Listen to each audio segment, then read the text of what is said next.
palabra, la conciencia, el discurso, el ejemplo. La palabra, la conciencia, el discurso, el ejemplo. Conciencia talibán, que ya ahora te explico. No creo en el destino y desconozco este camino. Abro mi coraza que es de un tejido sintético. Patético es el rédito de un mérito poco ético. Luchar es un deber que acepto con gusto. Y esto es lo justo, es que lo haga todo el mundo. Sin arrimar el hombro tuyo no es problema tuyo. Mis tripas revientan, siento mucho ser tan brusco. Por eso busco en la mirada de los que sí conozco. Ningún sollozo, solo el gozo de vivir sin ciu. Si es con los míos, no tengo Dios. Noche no ríos, días fríos, abucíos con los mis collazos. Tener mugura pa' seguir tras tantos golpes bajos. Que al tener fuerzas pa' emburriar lo que nunca jaló. Con la conciencia limpiu, vamos con pasos lentos. Quizás no andamos ni avanzamos, pero apáramos. Orgullo es lo que soy y no las cosas que tengo. Vendo mi templo y no lo que habita dentro. Pues tener esta vida me ha marcado a hierro. Vengo del invierno que hace escaso todo cuero. El frío vigila afuera templando la mente. Descuídate un instante para perder lo importante. No es camino fácil pero miro hacia adelante. Cuando muera sonreiré por no haber sido ignorante. El frío, la gente, del Cantábrico es calor constante. De las personas que pasarín y acordamos siempre. Y con olvidas las mentiras que creías, que decías. Con palabras bien decías, ya llega la muerte. Dudas en mente, más saca vuelta. Escucho solo la palabra de quien parla Perú también haz. Con el magín despierto alerta, si mos abrin puertas. Y la espalda al cubierto, dejará. No quiero más promesas que si vuelin estipientu. Aunque no valga tanto, mejor calda en el invierno que morir de frío solo por no aceptar el consenso. No quiero más palabras que no vayan con ejemplo. No quiero más promesas que si vuelin estipientu. Aunque no valga tanto, mejor calda en el invierno que morir de frío solo por no aceptar el consenso. No quiero más palabras que no vayan con ejemplo.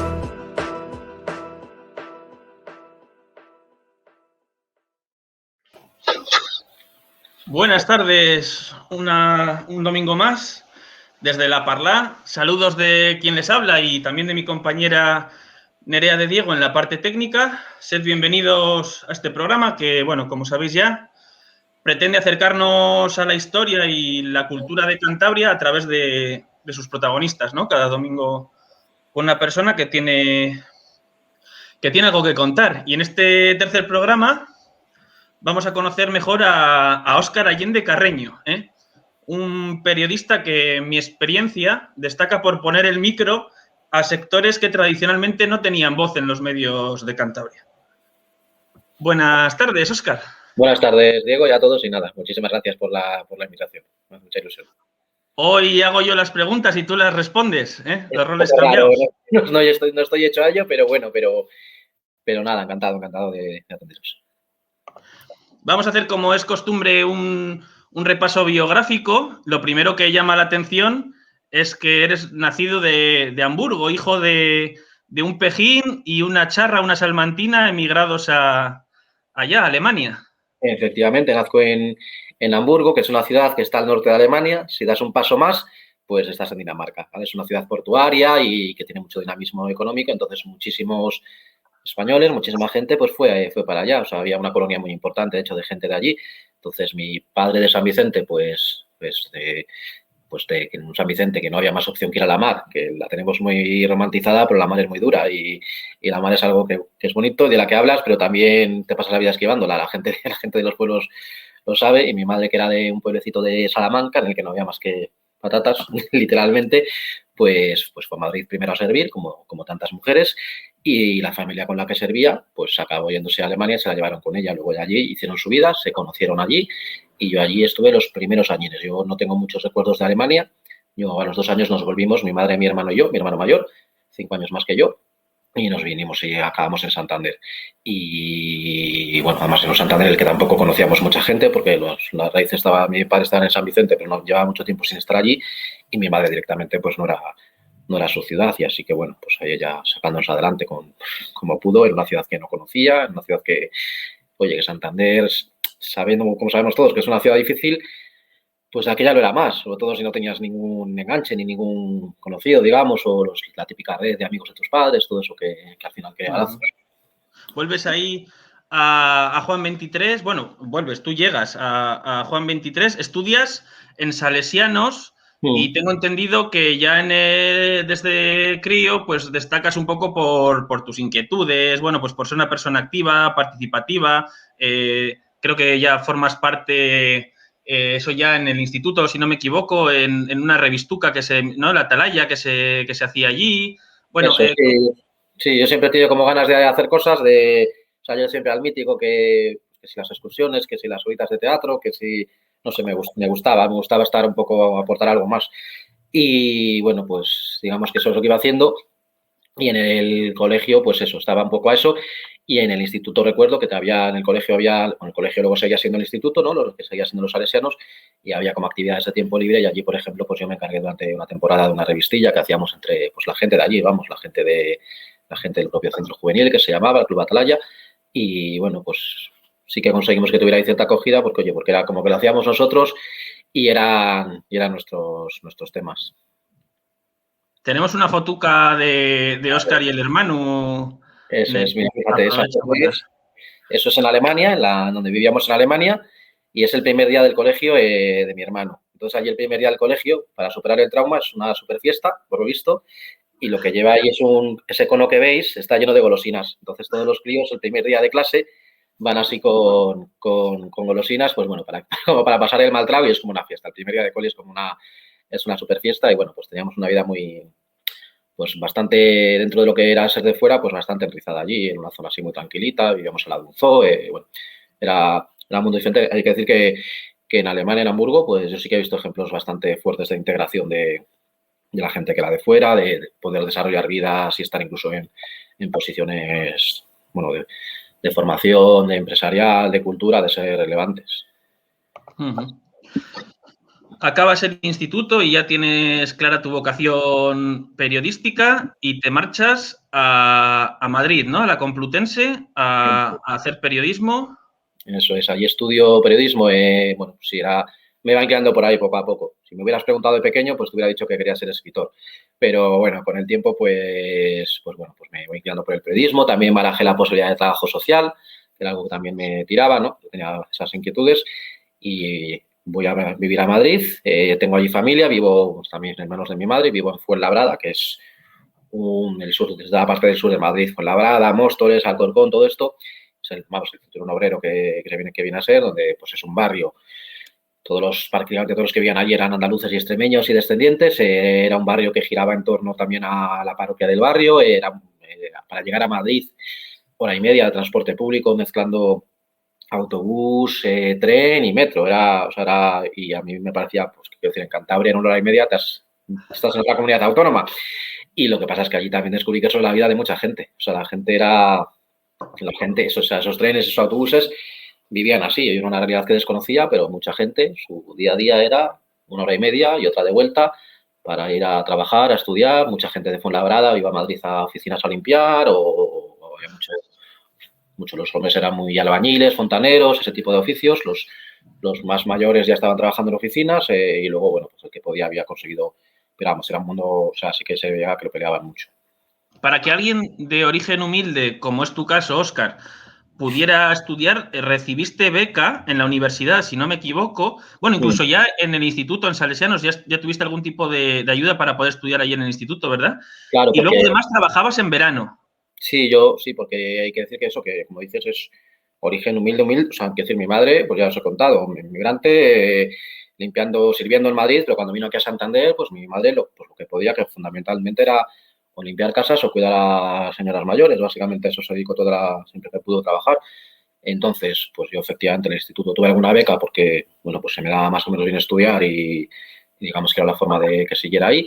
Y en Madrid también, y luego pues sí, trabajé, pues eso, el típico verano de COUA primero, que había aquella, en el que muchos de esos veranos están a sacarse el carné o a otras cosas, pues yo estuve en un bar en la zona de Tramalón, ¿no? En la zona de Ruilova, la venta del Tramalón, de camarero. Luego, durante la carrera, muchas veces también tuve que, pues sí, trabajar. Yo estoy en Telepizza, he sido repartidor de buzonear. Bueno, pues he hecho bastante, sí, porque yo era yo era mi propio sustento, básicamente, hasta, vamos, prácticamente desde siempre, y no era, pues eso, no era, digamos, esa red que a veces hay, pues no era tan fácil. Y hablando de esto alguna vez contigo, me ha hecho gracia que tú echabas cuentas en clase. Eran clases de estas universitarias de antes masificadas. Además, había 5 clases como esa, si no recuerdo mal, algo así. Y ¿no? la idea de que si en esta promoción salen no sé cuántos periodistas, ¿cómo después tenemos salida laboral todo el mundo? Claro, eso era una cosa que me preocupaba mucho en su momento, porque yo, pues llego a Madrid, el primer año 150 en clase. Ya había 6 clases, pues ya está, 150 por 6, 900. Y digo, y eso en la Complutense, más los 900 que vendrán el año que viene y los que han venido el año anterior.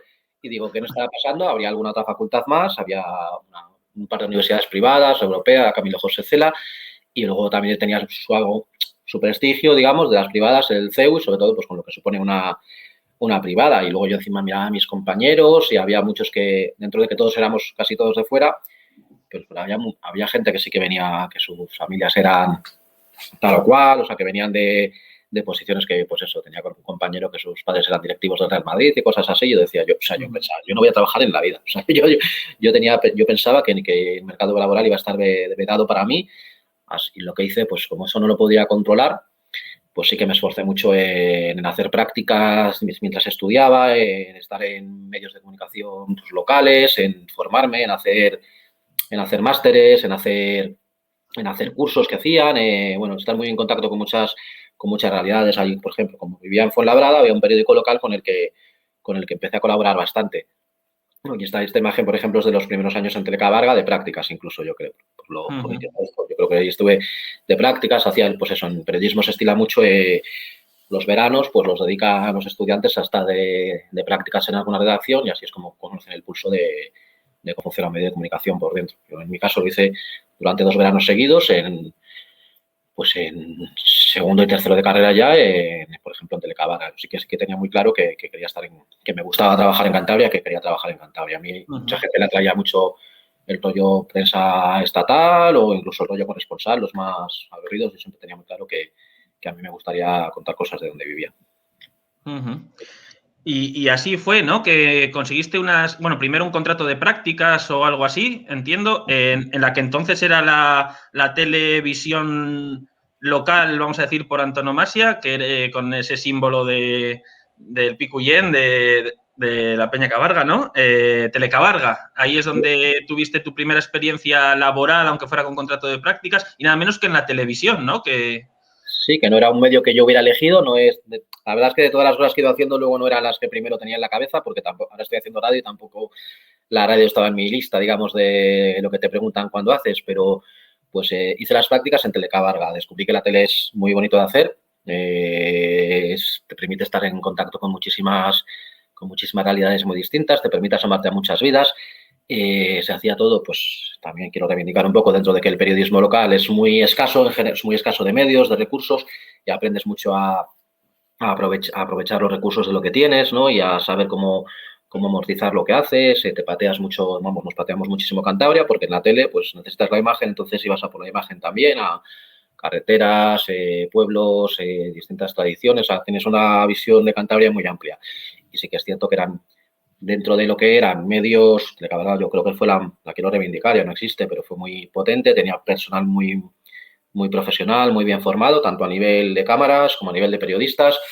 Hubo másteres locales, estuvo Localia, estuvo Telebahía, estuvo Canal 8, que fue la experiencia que intentó hacer el diario Montañés, pero también quiero decir a la vez que eran muy precarios, que eran sectores, en general el periodismo, puede que muchos no lo sepáis, pero el periodismo tiene la gran ventaja, los trabajadores del periodismo, de que llevan viviendo la precariedad antes de que se hablara de la precariedad. Entonces estamos como más hechos, ¿no? Y bueno, pues eso también es una cosa que pasa, ¿no? La gente que veis que va a ruedas de prensa, que está poniendo manifestaciones, está teniendo condiciones muy malas y peores ahora, yo creo, porque ahora ya está el fenómeno de, pues eso, de ser colaborador de multimedios y de los freelance, y ya empieza a ser eso la norma. O sea que, bueno, sí que, pero sí, Telecabarga fueron unos años muy, muy interesantes y te asomas a muchas realidades, aprendes no sé, el ambiente que había, ¿no? La verdad es que yo lo recuerdo con muchísimo, como una gran escuela. Está muy denostada la televisión, pero unos informativos y muy serios, o sea, el estilo periodístico que desarrollábamos no es lo mismo hacer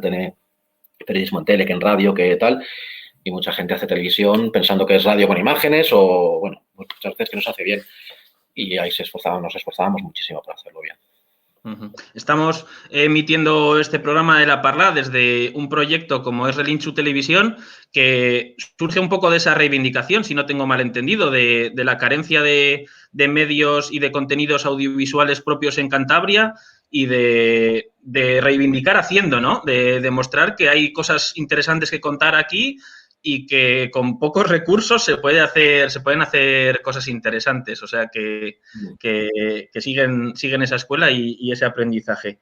En Telecabarga, bueno, durante tu trabajo en Telecabarga ya vuelves definitivamente a instalarte en Santander, ¿verdad? A Cantabria.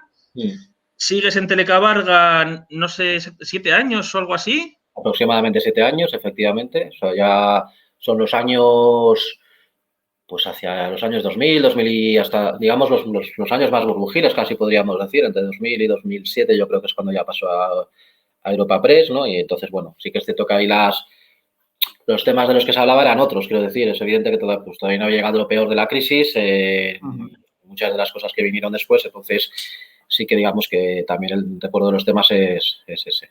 Claro, para que lo entienda la gente, después pasas a Europa Press, que es una agencia que es, digamos, la que hace los contenidos estándar y se los redistribuye, se los revende a los medios, ¿no? Entonces es un trabajo, igual como periodista, pues menos creativo, más mecánico, aunque te sirve para conocer muchísimos aspectos, estar en contacto con todo, claro, porque Europa Press es la agencia además que existe EFE, que al parecer es pública, y Europa Press, que es privada, y hacen esa labor. ¿Cómo fue tu experiencia en una agencia de noticias? Cuéntanos un poco. Creo que hiciste incluso tribunales, que era... Sí, que era, claro, bueno, es una experiencia un poco también. marrón, pero luego lo agradecí. Las agencias de noticias, efectivamente, son el trabajo más gris del periodismo porque nadie sabe que existen, a pesar de que gran parte, me atrevería a decir que mucho más de la mitad de la información que consumís, que os llega, viene de agencias de noticias. Los periodistas de las agencias de noticias cuentan absolutamente todo lo que les llega, todo lo que se convoca, todo lo que se les ocurre, todo lo que llega al correo, que el correo de la agencia de noticias es una salvajada, y lo redistribuyen en un lenguaje accesible. Y los clientes son los medios de comunicación, es decir, los medios de comunicación que tienen poco personal, pues contratan la agencia y van cogiendo sus informaciones. Y como además estás entrenado para ser súper rápido, pues a veces llegas más rápido que incluso un medio que ha ido a la rueda de prensa o a la manifestación o lo que sea, y ese es tu entrenamiento. Eres todoterreno porque haces política, sucesos, tribunales, cultura, haces de todo y súper rápido. El lenguaje sí que es cierto que para llegar a todos los medios, pues es muy neutro. Entonces pierdes los adjetivos, pierdes las metáforas, pierdes un montón de cosas como escritor, ¿no? Como oficio de escribir. Entonces eras de un lenguaje muy neutro que te hace ser muy rápido también, ¿no? Entonces, pues esa parte sí que es cierto que luego, por ejemplo, pues entre periodistas sí que se sabe y cuando ves un teletipo dices, esto lo ha firmado este o este otro, pero hay una renuncia de estilo importante. Eso sí, es un trabajo de verdad a destacar muchísimo porque muchas noticias que leéis hoy en día vienen de agencia y además el estilo es neutro. Luego se le aplican otros filtros ya al medio, cada uno el que quiera, y muy poco reconocido, pues no se firma, no se sabe quién ha hecho la noticia, ¿no? Nadie lo sabe, lo ves a veces en los medios y de repente ves, pues esto que ha publicado este periódico resulta que lo ha escrito alguien de agencia, que para eso está. O sea, tampoco... O sea, la gente con ego tampoco va a una agencia, la verdad. No es lo que esperas, pero efectivamente, y te asomas a muchas realidades, y una de ellas que tocaba, que era muy especializada, porque es una información complicada, es la información de tribunales, que eso implicaba, pues, todos los días ir, antes se iba físicamente, antes es que parece que habla de cosas muy viejas, pero no hace tanto, ibas físicamente a por las sentencias en papel.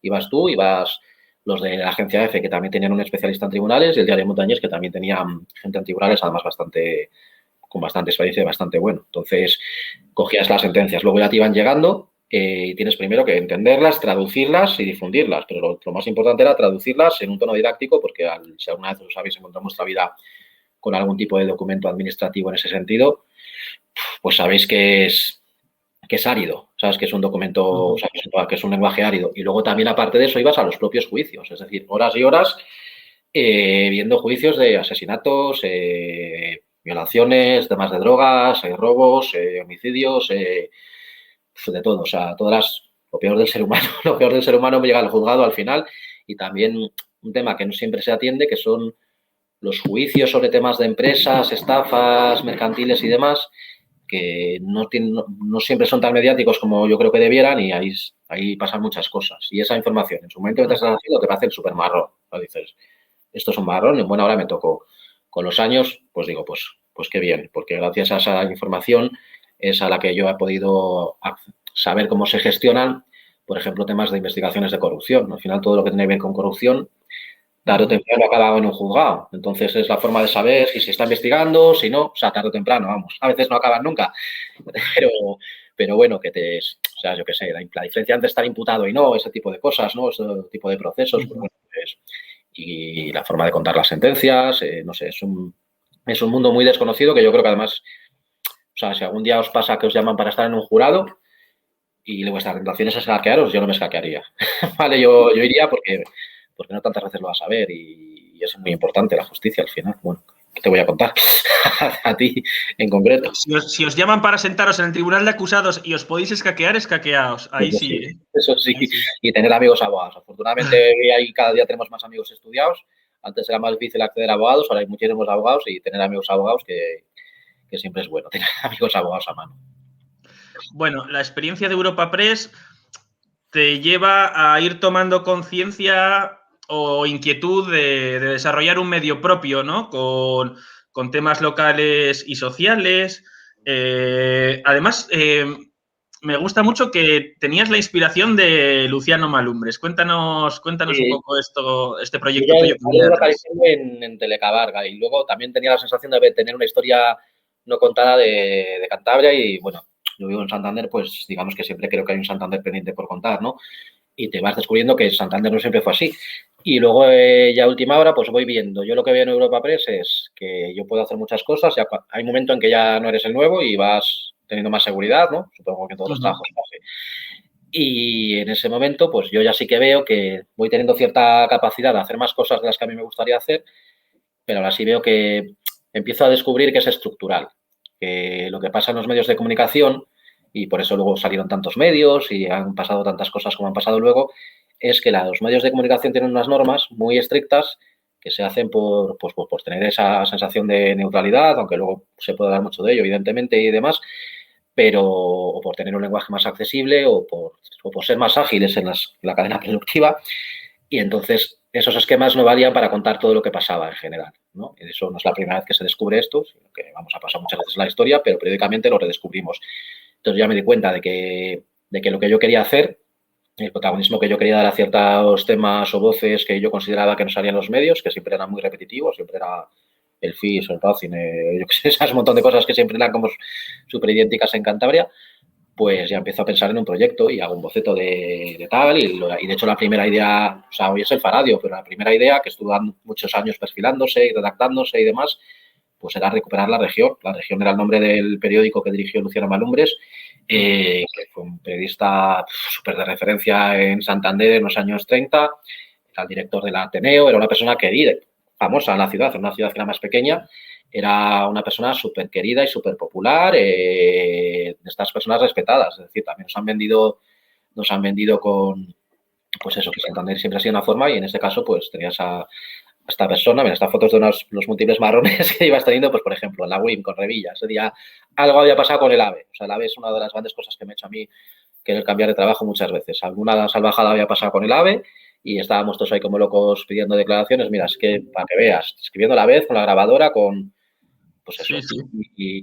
Y entonces yo, hombre, pues yo he hecho una vez la cuenta, pues 2 años de mi vida me los pasé hablando del AVE, del tren de alta velocidad, que es una cosa que seguimos sin tener. O sea, me pasé 2 años de mi vida hablando de algo inexistente, y es que no podías hacer de otra forma, porque había, o sea, era la dinámica de los medios te llevaba a eso. Entonces yo, pues eso, empezamos a barajar la opción eso de pues, la región, cómo se podría recuperar un periodismo combativo. Sería una metáfora, ¿no, Óscar? Que durante tanto tiempo se haya hablado de un desaguisado o de una obra faraónica para conectarnos con Madrid en un poco menos de tiempo, a un coste de billete carísimo y con una obra que requiere muchísima inversión. Y sin embargo, que no se haya hablado nada o se siga sin hablar casi de los retrasos y las carencias y los déficits terribles que tienen los cercanías, que coge el 90% de la población para ir a estudiar, a trabajar a moverse a diario.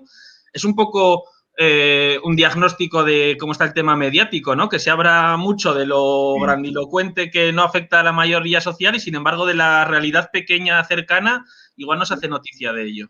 Y luego ves que no es tan, que en el fondo, a poco que sepas cómo va, el acceso a los medios es menos difícil de lo que puede parecer. Quiero decir, que más o menos vas teniendo experiencia y ves que sí que hay a veces que se asoman realidades y se sabe cómo se accede.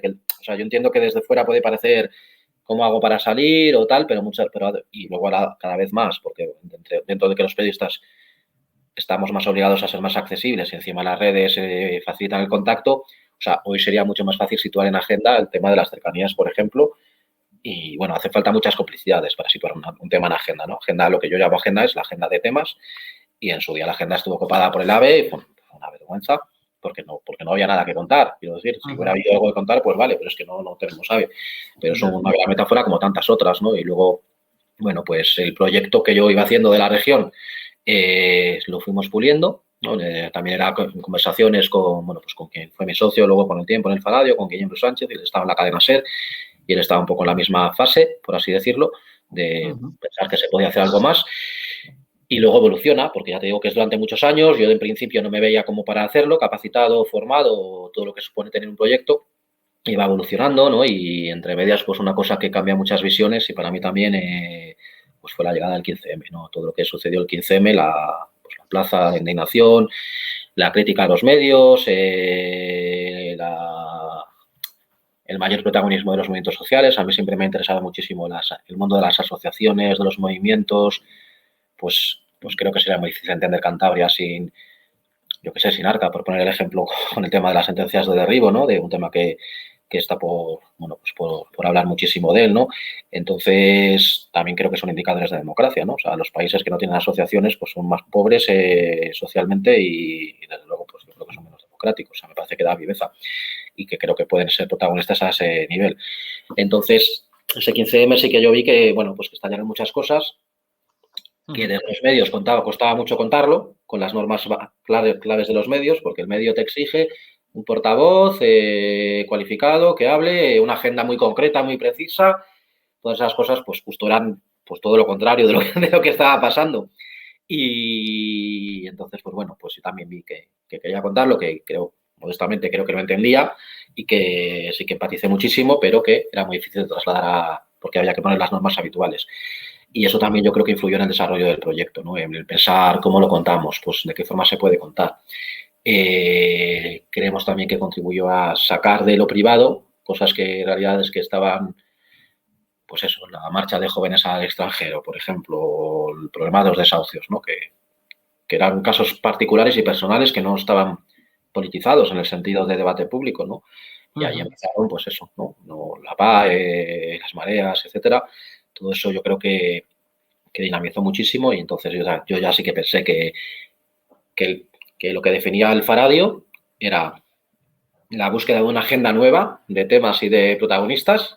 Eso era, digamos que el proyecto se fue puliendo, ¿vale? Ya no era un medio generalista normal, sino que era un medio que de la actualidad que consideramos tradicional seleccionaba muy poquito, lo necesario para pasar el día en el ascensor, para que me entendáis, o para salir del café, y luego ya pues darle visibilidad a gente que ya existía, pero te hablo de muchos ámbitos, te hablo del mundo de los movimientos sociales y asociaciones, pero te hablo de la cultura, ¿no? La cultura siempre era el FIS, la obra social, ¿sabes? Y yo decía, no, es que allí ya hay grupos de música que hacen cosas chulas y que tienen premios y que aquí apenas salen. Ya hay productoras de cortometrajes, que en ese momento estaba pasando algo muy, muy bonito con el mundo del corte, que ya están ahí, que solo necesitan a alguien que cuente lo que hacen. O sea, es que no hace falta ni salir a buscar, es que ya están ahí. Empresas interesantísimas de Cantabria que hacen cosas, proyectos desde la pequeñez y que tampoco se estaban contando porque también tú vas a las páginas de economía y es todo SNIACE, es todo, ¿sabes?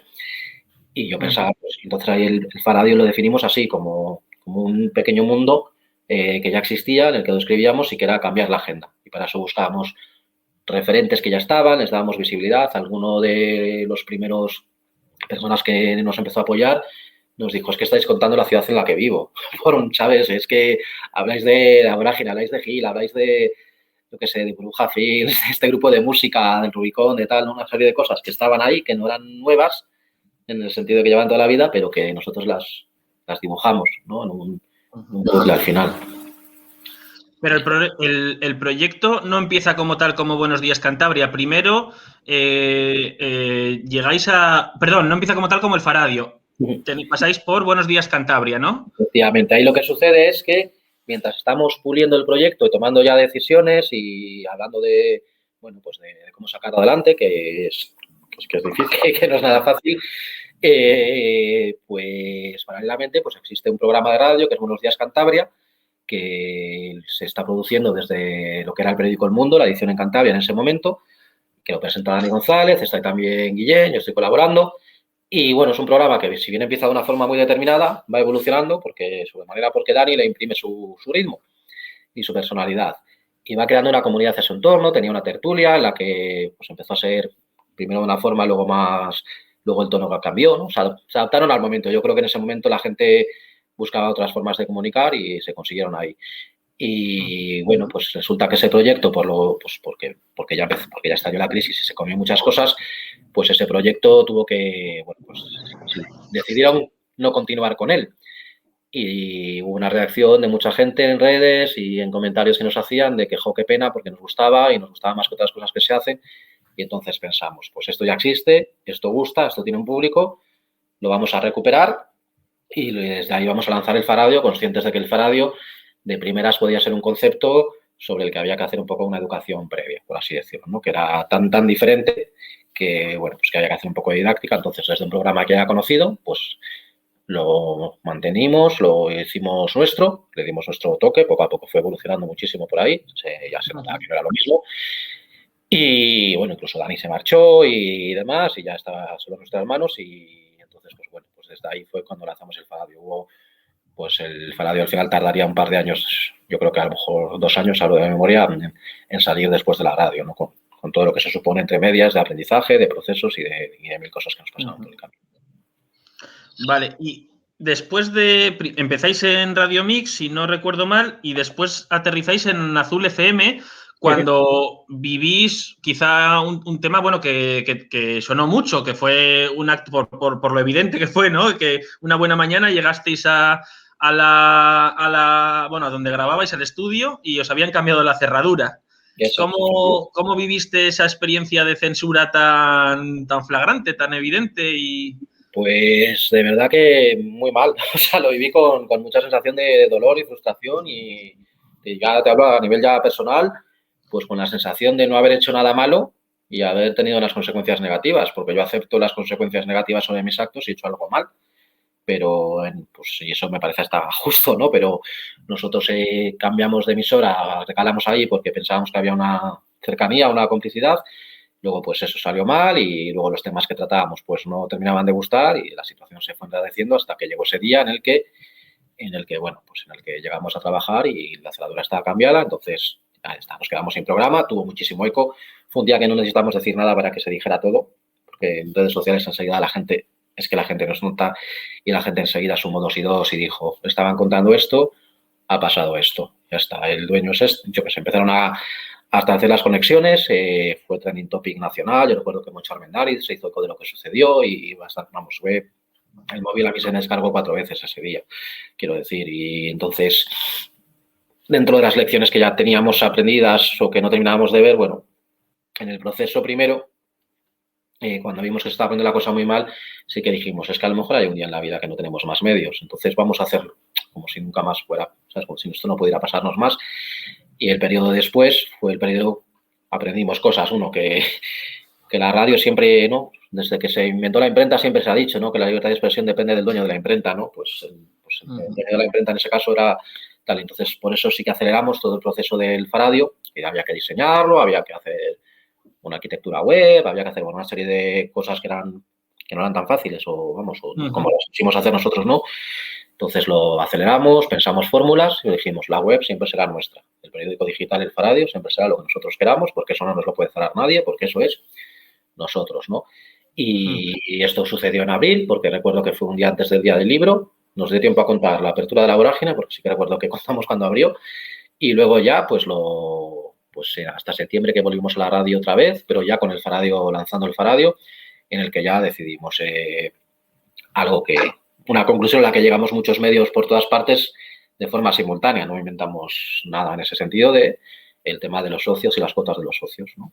Por otra parte, el periodismo hace muchos años se hacía así, es decir, las suscripciones de los periódicos antes eran como fundamentales. Pues nosotros dijimos, vale, vamos a hacer un crowdfunding, pero no un crowdfunding al uso, que es de el que se estira de para hacer un disco, para hacer un libro y ya está. Nosotros dijimos, no, nosotros queremos algo periódico y estable, con la cuota que puede ser por sostener un movimiento, una asociación, una ONG, por poner ejemplos muy gráficos, o la cuota del sindicato, como puede tener mucha gente. Entonces, ahí lo que hicimos pues, fue definir el tema de las cuotas y la respuesta de inicio fue buena porque ya había gente que estaba queriendo hacerlo y entonces ahí empieza la web con sus propios temas, su estilo, el diseño de primeras queríamos que fuera diferente, no era una estructura clásica de noticias, sino que era base de cuadrículas, ¿no? El nombre, el Faradio, pues ya es diferente también el nombre del Faradio porque no es en plan noticias de Cantabria.com o lo primero que puedes caer o actualidad al día o cosas así, ¿no? Sino que tenemos un nombre que diferenciara mucho, que hay gente que no te suena, por lo menos te suena diferente, ¿no? Entonces, bueno, pues en eso trabajamos, volvimos a la radio y pues eso, estuvimos una temporada en Mix y luego es cuando ya acelerando un poco el tiempo, pues surge Arco FM, que es una iniciativa en la que nos sentimos pues mucho más cómodos. Allá tenéis la web, la imprenta de la que sois vuestros propios dueños, ¿no? Y así ya nadie os puede cerrar la web, esa dualidad, con un espacio radiofónico como es Arco FM, que sé que también estáis muy a gusto porque es un proyecto que sí que os da, bueno, que os garantiza total independencia. Estáis ahí de 8 a 10, ¿no? ¿Verdad? En Arco FM. Todos los días, de lunes a viernes, de 8 a 10. La emisión es el 103.2 de la FM. También se puede escuchar por internet, tanto en arcofm.com como en el propio Faradio. En el Faradio, si pinchas a la hora en directo, a las 8. Y luego, por supuesto, los podcasts que se descargan por redes sociales. Los localizáis el Faradio en Facebook o en Twitter. Ahí encontráis los podcasts y, efectivamente, nos sentimos muy cómodos porque es muy... Pues porque en el fondo eran como nosotros. Era una gente que era joven, pero, bueno, lo justo de joven y lo justo de veterano, ¿no? Cuando ya vas cogiendo años y que estaban lanzando un proyecto muy serio, que sabían de radio, que consiguieron, además, también estaban armando una agenda propia y que consiguieron concentrar a su alrededor a gente que estaba haciendo cosas ya en radio de referentes, pues eso, de repente estás en una emisora en la que está Noche de Rock, con todos los años de experiencia que lleva a sus espaldas, o que está Russell Simoni, o que están programas de reggae, o que están, bueno, un montón de cosas que ya se estaban haciendo, ¿no? O programas de cine, o de La Llave Azul, o bueno, una serie de cosas que, o sea, como que todo eso que estaba pasando en el fondo, en lo que estábamos pululando muchos, yo pienso que era generacional, que era común, colectivo y una serie de experiencias en las que estábamos muchos, ¿no? Y entonces, desde entonces estamos en Arco FM y estamos ahí pues con el proyecto, ¿no? Mientras tanto, pues eso. Y ya cada vez más unido, o sea, el Faradio y... De hecho, ya se llaman igual. O sea, durante mucho tiempo era Buenos Días Cantabria, ahora es todo el Faradio, ¿no? Porque primero separamos marcas y lo dijimos, vamos a simplificar porque el proyecto es y el Faradio, que también yo creo que está vinculado ya a algunos temas. Por eso que he dicho yo a la entrada del programa de que habéis dado voz a gente que tradicionalmente no tenía voz en los medios. Hay temas que se relacionan con el Faradio porque quieras que no es ahí donde sean... Estoy hablando... por ejemplo, del tema del tráfico de armas desde el puerto de Santander, ¿no? O del tema de los desahucios y la lucha de la plataforma de la PA. O en su momento muchas críticas con la dirección del Racing. O las preferentes. Bueno, las preferentes luego sí que ya saltaron a los demás medios. La COE. Hay temas que se relacionan con vosotros porque sois vosotros quienes los habéis visibilizado o los que habéis ayudado a que se conozcan, ¿no? Sí, porque una cosa buena, relativamente buena, de estar en tu propio proyecto y de no ser, sobre todo a los inicios, una cosa muy masiva, conocida, pero no masiva, es que te tienes que buscar mucho más la vida, además, para los temas. Y además, luego está la conciencia de que, pues eso, que para nosotros el protagonismo de la sociedad civil es importante. Es que por cada tema de actualidad tiene que haber un interlocutor, bueno, o más, evidentemente, del que hablar. Y luego eran temas que estaban ahí. Es que, pues eso, la paz ya... O sea, muchos otros medios seguramente contarán cosas de la paz, seguramente, o de desahucios o de historias. Seguramente no fuéramos los únicos absolutos. Pero para nosotros era el tema. Es decir, pasaba algo y era la noticia más importante del día, no la quinta. y salía y de súper despliegue, ¿no? Con todo lo que sucedió con Amparo Pérez, con todo lo que a raíz de ella se hizo con el urbanismo. Bueno, Amparo Pérez, recordáis, ¿no? Esta señora mayor, el vial en las llamas. Además, mañana es el 6º aniversario de su fallecimiento. Pues entonces lo que hacíamos es, cuando hay un tema, ¿quién habla del tema? El afectado, la víctima, el interlocutor válido, ¿no? Habla la administración o el protagonista también, ¿vale? Pero nosotros teníamos muy claro que en un conflicto hay víctimas, hay una parte que es la víctima y es la que sufre, entonces esa es la que tiene que salir, tiene que salir más que otros, no tienes que localizarlo, ¿no? Porque, pues eso, también hablamos de menas antes de que los menas fueran criminalizados y hablamos eso del caso Samuel y lo mismo, pues en ese caso Samuel no podía hablar, bueno, pues ya hablamos nosotros por él o asociaciones que asumieron la batalla, como pudo ser, pues, por ejemplo, Pasaje Seguro, ¿no? Que es una asociación que estuvo muy activa con este tema. Así que nosotros sí que intentamos que la sociedad civil sea la que tal y que haya temas, que hay gente que dice, es que estáis muy obsesionados con este tema. Cuando me lo dicen, digo yo, pues gracias porque era el objetivo, que tú era el objetivo. Pues sí, pues ya para otros temas están, también creo que es lo que define, ¿no? Es lo que da identidad. Sois parte de la sociedad civil, porque yo me estoy recordando como activista en la Porticada y os recuerdo en la Porticada, me estoy recordando en el desahucio cuando echan Amparo y os recuerdo allí in situ cuando echan Amparo. O sea, que estáis... es que a veces sois más militantes que muchos militantes. Hay gente a la que no le ven tantas cosas. Hay procesos de los que somos partes y partes, pues bueno, cuando se tejen complicidades se aceleran los procesos, ¿no? En estos casos que mencionas, pues se aceleran todos los procesos y yo creo que sí que se consiguen algunas cosas a veces, o por lo menos pues una mayor difusión, ¿no? O sea, a veces hay gente que ha dicho, es que estabais compinchados con no sé quién o con tal o con cual. Digo, no, simplemente es que había 5 o 6 voces que tenían el mismo objetivo y entonces pues nos hemos puesto a trabajar todos y claro, pues como yo soy el micrófono, el que les pongo el micrófono, pues si hay mucha gente hablando, pues sale y tengo una capacidad de difusión y muchas veces nuestros temas generaban reacciones y esas reacciones eran noticias, ¿sabes? O noticia, entonces todo eso va pasando, pues bueno, pues recordaremos también el juicio de Preguntar no es delito como ejemplo de cobertura, de lo que yo llamo a veces cobertura psicópata, ¿no? De decir, de portada monográfica sobre un tema, ¿no? Y pues oye, pero yo creo que a veces nos ha pasado también que a fuerza de insistir con un tema y ver que no pasa nada, ¿no? Que aquí había una serie de miedos ambientales a que tratar el tema, yo que sé, desahucios o el tema medio ambiente o lo que fuera, como que te situara demasiado en los márgenes y creara una mala imagen del medio, de la profesionalidad y tal. Y resulta que yo creo que a veces hemos sido un poco banco de pruebas y de repente se ha visto que estos temas funcionaban y a veces ves en otros medios esos temas, ¿sabes? Y lo digo para bien, en el sentido de que si el objetivo era cambiar la agenda, hoy la agenda es un poco más rica en todas partes. No es perfecta, nada es perfecto, pero hoy ves noticias de desahucios en otros medios. Antes hablábamos del periodismo de investigación tan importante, ¿no? Y con una labor tan fundamental. Cuando tú tendrías 20, 21 añucos, que estabas ahí haciendo tus primeras prácticas en telecalculo, se produce en Cantabria el cierre de La Realidad, que para quien no lo sepa era un semanario en papel que si por algo destacaba era por hacer periodismo de investigación, sobre todo sobre las tramas de corrupción que vinculaban a sectores políticos con sectores urbanísticos, constructoras, etcétera, y toda la destrucción medioambiental que ha sufrido el litoral cántabro, pues ellos lo denunciaban semanalmente en los kioscos. Empiezan a recibir una oleada de demandas y de querellas de la clase política. Cito Miguel Ángel Revilla, Fernández Argüeso, que entonces era algo de la COE, era portavoz del PP en el Parlamento y presidente de la Obra Social de Caja Cantabria, perdón. Exacto, eso es. Efectivamente. También de Federico Santamaría, que era el consejero de Economía y Hacienda, los alcaldes de Arnuero, de Argoños, de Astillero, de Comillas, se querellan contra este semanario, La Realidad, y una jueza decide que han dañado el honor de la mano derecha de Piñeiro, de Saiz, ¿no? ¿Cómo se llama? Carlos. Sí.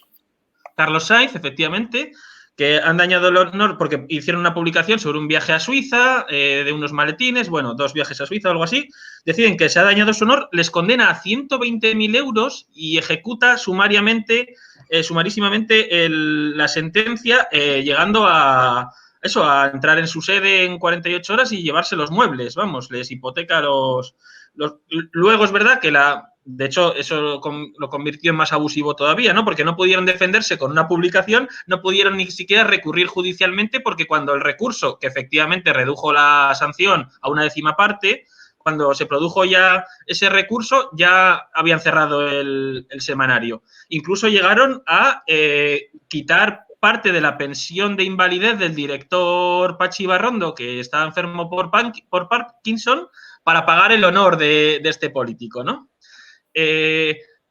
Aquello, ¿cómo lo vive un incipiente periodista? ¿Como un golpe de atención? ¿Como cuidado hasta dónde llegas? ¿Como aquí no hay libertad y hace más falta todavía que otros recojamos el testigo? Y...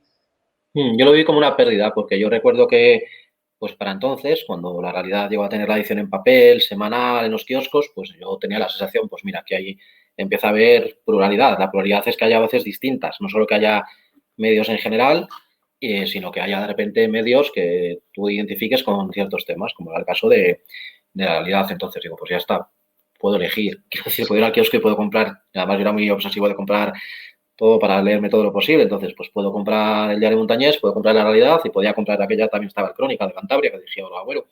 Entonces, de repente desaparece una cosa. Pues un periodista siempre que desaparece un medio es una pérdida, porque porque sabes el sufrimiento que hay detrás, personal o profesional, pues de repente se truncan muchos proyectos. En la realidad trabajaban personas y personas buenas, buenas profesionales y buenas personas, quiero decir, y la frustración también.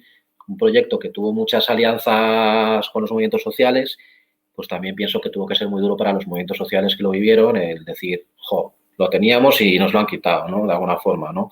Entonces lo viví con mucha sensación de injusticia y con, pues eso, siempre en la cabeza cuando estábamos pensando en montar algo de la cantidad de cuidado que tienes que tener para montar un proyecto que sea diferente. También hoy en día creo que no habría una condena tan fuerte ni una reacción tan desmedida del poder. Me pareció en ese momento un poco abusivo, en el sentido de que por mucho que contara, por mucha extensión que hiciera, no iba a tocar ningún interés, ni iba a perjudicar a nadie de verdad. Perjudicar de verdad, digo, hacer perder posiciones de poder, de votos o de economía. Es decir, al final el daño real es ese. Todo lo demás son daños a la imagen, que vale que sí, pero daño real, pues no, yo creo que no estaba ahí. Entonces, creo que fue un poco desproporcionado. Yo creo que fue una forma del poder, en sentido amplio, de aquí, que estaba en esos momentos, de decir, ojo con lo que se hace. Y a mí me sirvió para pensar, ¿no? Yo cuando diseñamos el Faradio, inicialmente la región, pues pensamos mucho experiencias de otros medios porque han ido bien o porque han ido mal, ¿no? Por ejemplo, pensamos, los medios que han ido bien es porque han captado el momento en el que vivían, ¿no? O sea, si periódicos que tenemos de referencia, como en su día fue El País, tuvieron algo de peso, fue porque en su momento consiguieron conectar muy bien con su sociedad, ¿no? Y toda la ola de medios nuevos de ahora, pues Diario.es, La Marea, etcétera, también un poco es esa misma realidad pícara, y nosotros también fuimos eso, ¿no? Y lo que sí que tenemos claro, si el periodismo es cañero, agresivo, crítico, pues hay que andar con pies de plomo. Entonces, nosotros, pues dentro de que teníamos una escuela mi parte, por ejemplo, muy de agencia, muy de literalismo, pero a eso hemos sumado, después de también un par de experiencias un poco malas, de cómo, pues de que nos supervisan abogados. Es decir, hay noticias que se las pasamos a abogados, ¿no? Y también yo creo que influye mucho, o sea, nosotros, los textos nuestros, pues los leen abogados, cuando vemos que son delicados, nos asesoran, hemos tenido varios amagos de denuncias, de juicios, o sea, nos han pasado, o sea, nunca ha sido muy, muy, muy horrible la cosa, pero sí que sabemos que no estás hablando al vacío, sino que estás hablando en muchos sentidos. Y creo que también influye mucho. ¿Eso en todas las casas, Óscar? Quiero decir, el Diario Montañés, pero bueno, por decir uno, o no decimos ninguno, mejor, igual es más cómodo contestar así.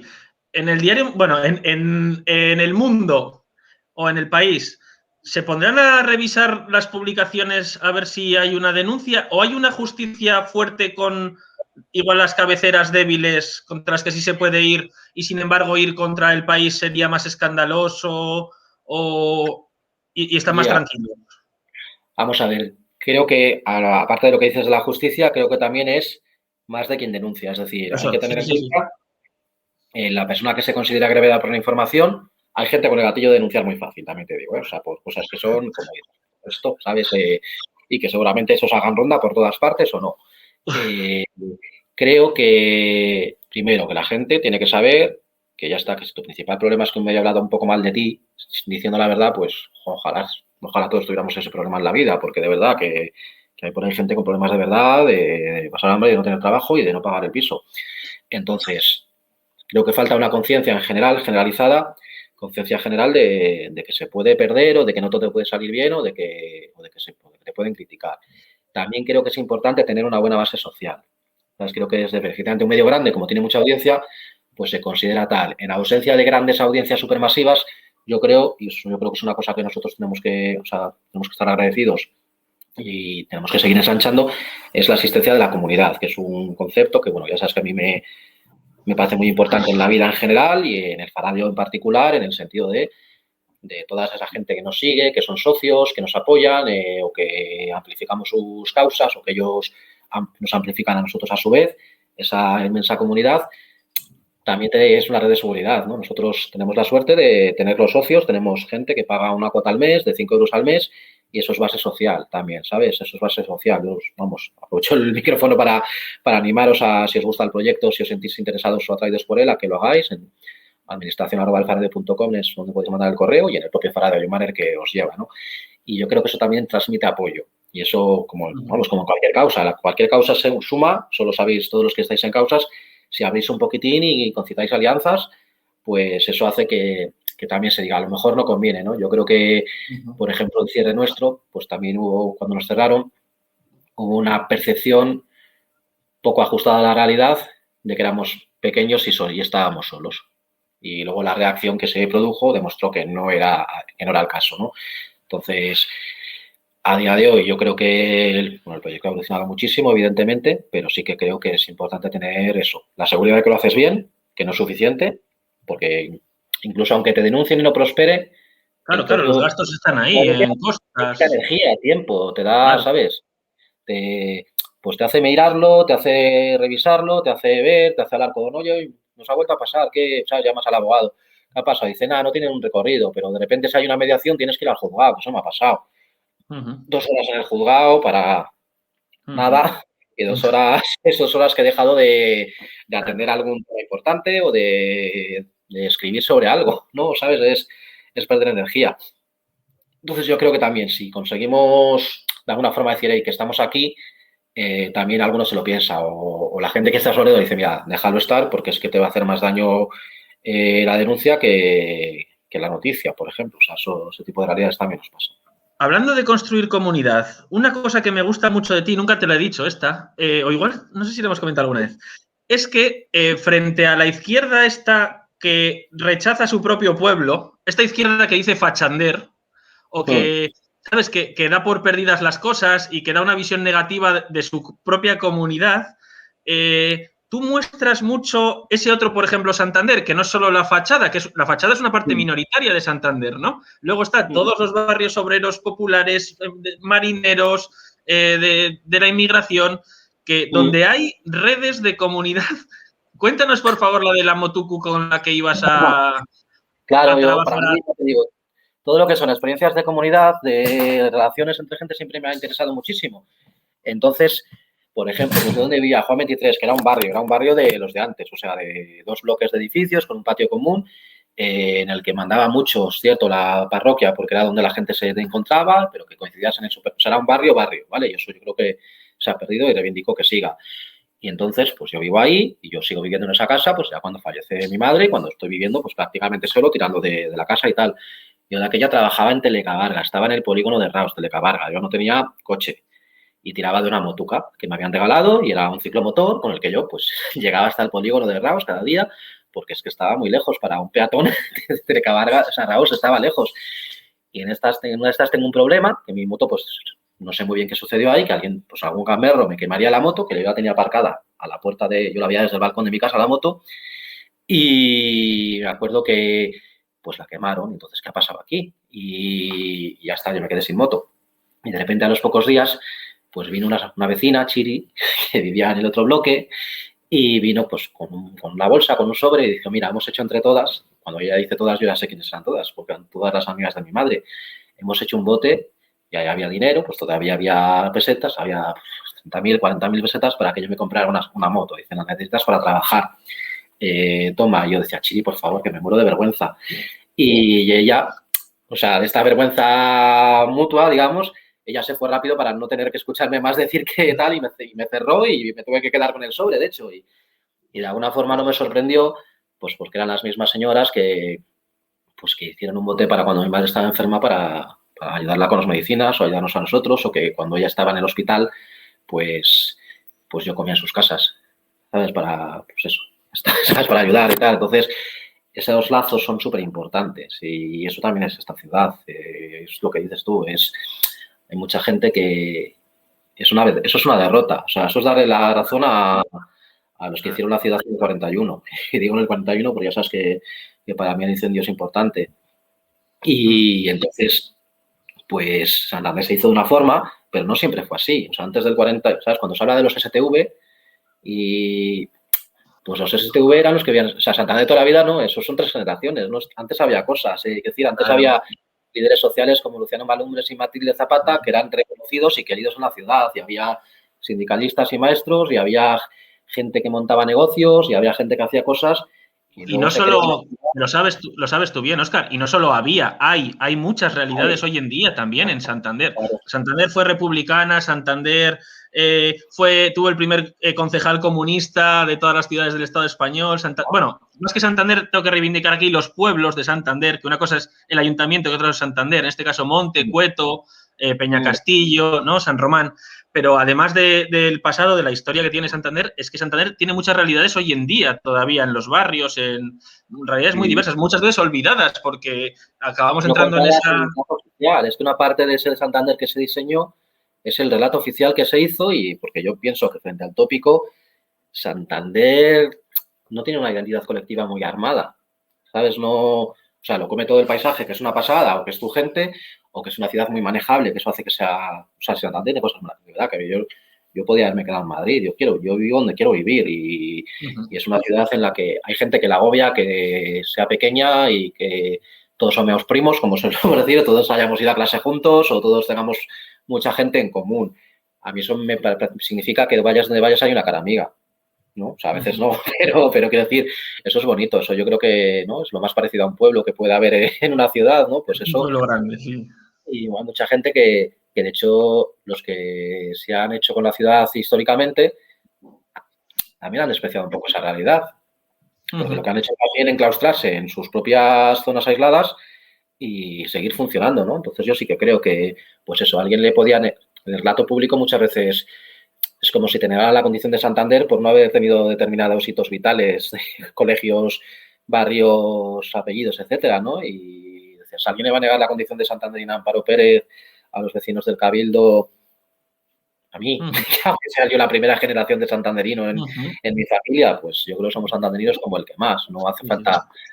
Y sí, está por contar, y afortunadamente ha evolucionado mucho, y de repente hoy hay, pues eso, pues un Santander que es en el Faradio, hay un Santander que va a la Vorágine, y que hay referentes y existen ahí. Mucha gente hace años, eso es lo que ponen en valor, hace años la gente que era diferente o que hacía cosas diferentes estaba muy sola en el sentido de con poco eco, ¿no? Yo también pienso que el periodismo también es una forma de cuidar.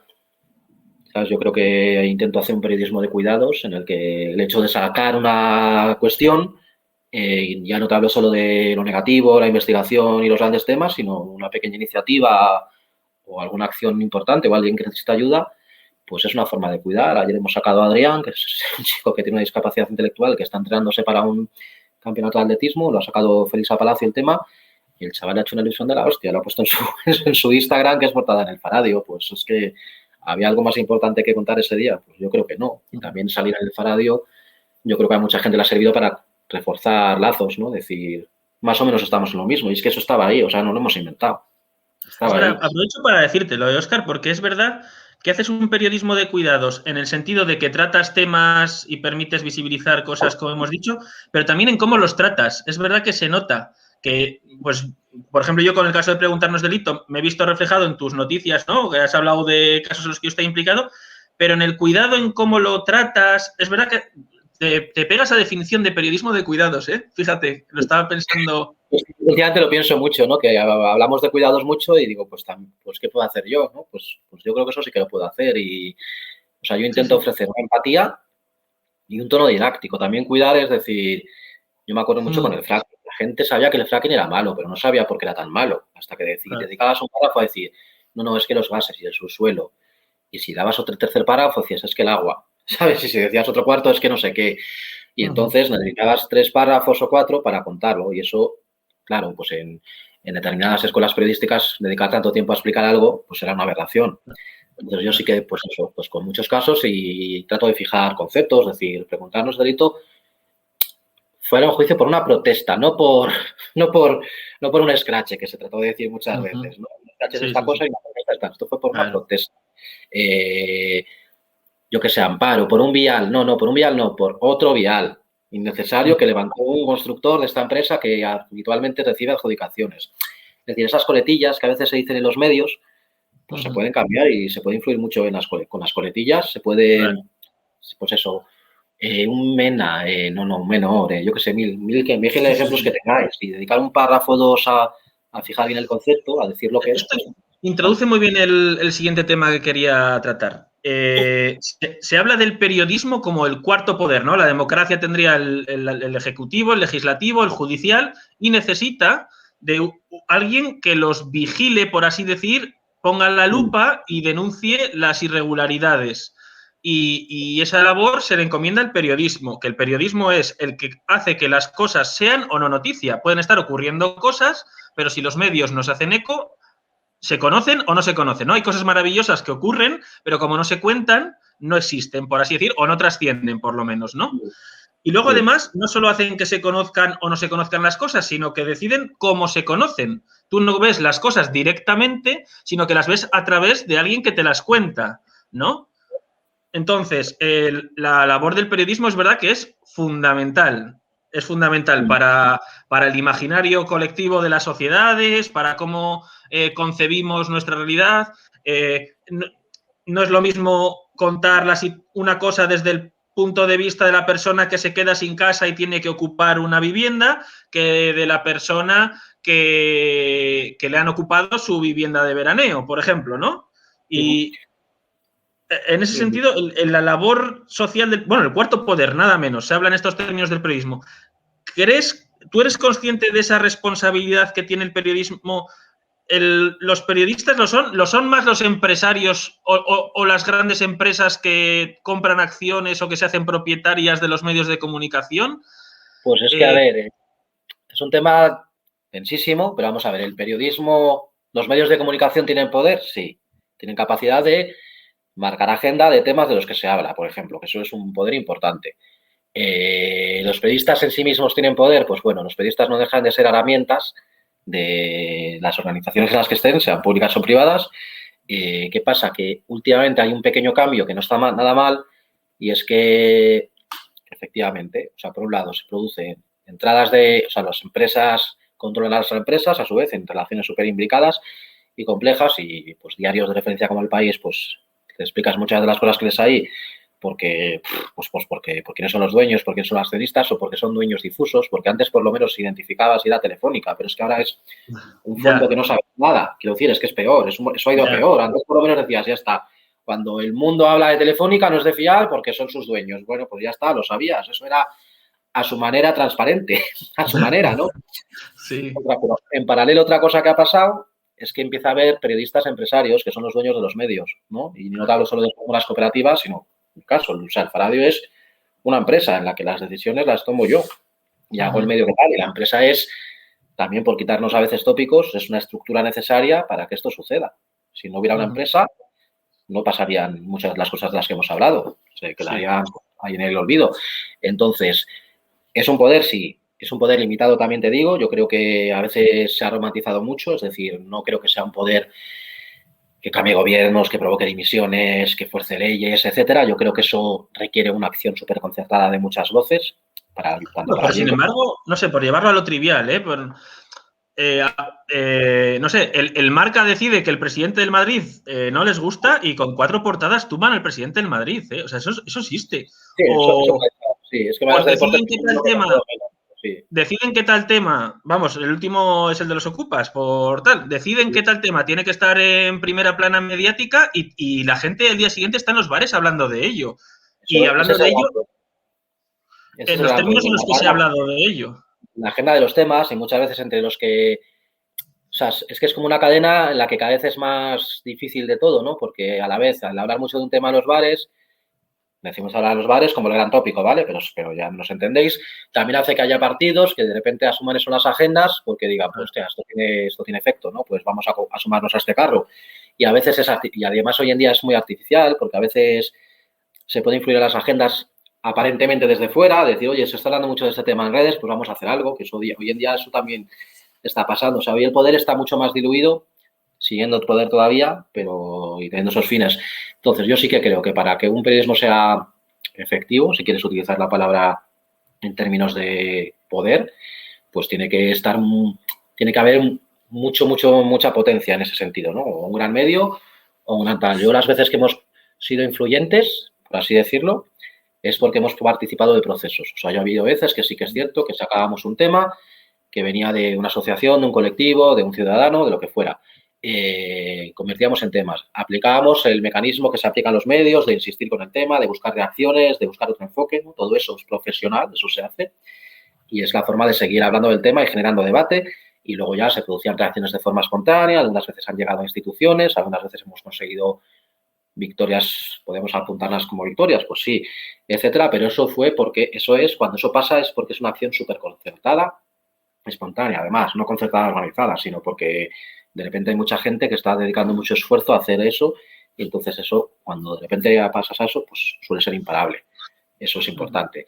Más allá de eso, pues yo creo que es difícil, o sea, entre otras cosas porque el poder hoy en día es más difuso, porque el poder hoy es un fondo, ¿no? Porque antes Liberbank era el dueño de Liberbank y ya está, pero es que ahora el dueño de Liberbank no lo sabes, entonces es muy difícil combatir a ese poder, incluso hacerle daño, porque el poder de verdad, en el fondo, lo que le preocupa es perder dinero, perder capacidad de influencia o perder esbirros, por así decirlo, o perder votos a tal nivel que no manden nunca. Entonces, Otro tema es los dueños directamente, pero luego también está, por ejemplo, la dependencia de muchos medios de subvenciones, vamos a decirlo, indirectas o de propaganda institucional, ¿no? Hay medios que si no fuera por todo lo que se publica ahí institucional, que puede ser de ayuntamientos, de diputaciones, de gobiernos autonómicos, de gobiernos estatales, no sería sostenible. Entonces, claro, no es que estés respondiendo no es tu dueño directamente, pero sabes que si te cierra el grifo, tienes un problema. Entonces, esto lo relaciono con la siguiente pregunta que te quería plantear. ¿Sientes o has recibido, tú ya tienes una dilatada historia en Teleca Varga, en Europa Press, ahora en el Faradio? ¿Has recibido presiones, bueno, una muy clara, ¿no? Que te cerraron la emisora, supongo que precedida de otras presiones, porque no estaban de acuerdo con tu línea editorial. ¿Hasta qué punto recibís presiones? ¿Hasta qué punto se puede uno abstener de ellas en la medida en la que ha garantizado su independencia económica? O sea, evidentemente hay intentos y hay mensajes y llamadas y ese tipo de cosas. También es cierto que poco, porque en este caso nuestro, pues, como que saben la respuesta, ¿no? Como que saben que, pues yo qué sé, qué decir, ¿no? Pues el anterior alcalde de Santander era una persona que con los medios tuvo una muy mala relación y con todos. Y bueno, pues hay muchas historias por ahí que son reales y que tampoco se pueden dar todos los nombres porque afectan a más gente. Y entonces así se queda la referencia, por así decirlo, ¿no? Pues con nosotros habían... Alcalde de Santander, Íñigo de la Serna, estamos hablando. Exacto, sí, eso es. En esa época, pues hubo bastantes problemas de relación con los medios. No siendo una persona maltratada por los medios, ni mucho menos. Pues sabían que, pues yo qué sé, pues que hay sitios donde puedes llamar, hay sitios donde no. Pues, y a veces, sobre todo, pues cuando es que no hay mucho más que hacer, pues es que no hay más que hacer, ¿no? Y luego también en Cantabria pasa una cosa muy curiosa, y es que a veces sabes lo que piensa la gente o intuyes sin necesidad de que lo expresen, ¿no? ¿Sabes? A veces nos ha pasado alguna noticia delicada y escuchar el silencio atronador y decir, madre mía, ¿sabes? Porque eso también se huele de alguna forma, ¿no? Es casi instinto, ¿no? Y eso nos ha pasado veces también. Entonces, pues bueno, pues también el equilibrio es estar todo en situación de poder. Es decir, que no te gusta, pues adiós, muy buena, no pasa nada, oye, ¿no? Que hay más gente, ¿sabes? O, quiero decir, y y estar muy pendientes, eso sí, saber, bueno, en el fondo todo tiene muchas consecuencias, sí, o sea, y saber cuál es pues, lo que hay que preservar y lo que no, no sé, o sea, es diplomacia, hay una parte de diplomacia, pero bueno, en nuestro caso es que como está todo muy disperso, no hay una dependencia así tremenda, ¿sabes? Bueno, yo creo que se puede capear, pero bueno, o sea, se juega con eso, se juega con el premio y con el castigo, sí, claro que se juega, ¿no? Con las licencias, con demás, bueno, pues pasan un montón de cosas en ese sentido. Yo quería aprovechar también para reivindicar el periodismo local, que además recuerdo que en el Farradio tenéis local e hiperlocal. Reivindicarlo en el sentido de que, jolín, a veces es el más importante en el sentido de que es el que de verdad afectaría a nuestro entorno inmediato, pero sin embargo yo estoy seguro de que la gente se sabe el presidente, mejor el nombre del presidente de Venezuela a veces que del consejero de Economía y Hacienda de su comunidad autónoma, en nuestro caso una consejera, por cierto, que no sé si la gente sabría decir, o conocemos los índices de contaminación en Madrid mejor que los de Torlavega, o conocemos un caso de corrupción mejor lejano que el que se está dando en nuestro propio municipio. Y no solo es que es más importante, es que también es más peligroso porque es el que tienes en tu entorno a la gente a la que dañas o no dañas. Y claro. De hecho, pasa que, yo siempre lo digo de broma, pues que aquí somos todos primos, ¿no? Y eso tiene una parte muy buena, que es que yo publico una noticia sobre ti, por ejemplo, sobre algo que has hecho, y la comparte algún familiar tuyo encantado, ¿sabes? Y es una buena.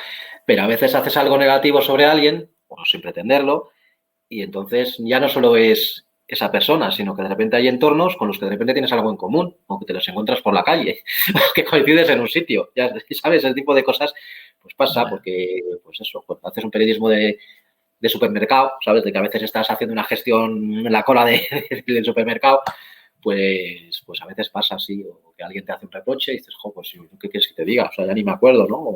O amigos de amigos, y dice, pues está una chica muy dolida por una cosa que publicasteis hace 2 años, y yo, pues yo que digo, pues es que yo qué sé, ¿no? Quiero decir, yo qué sé.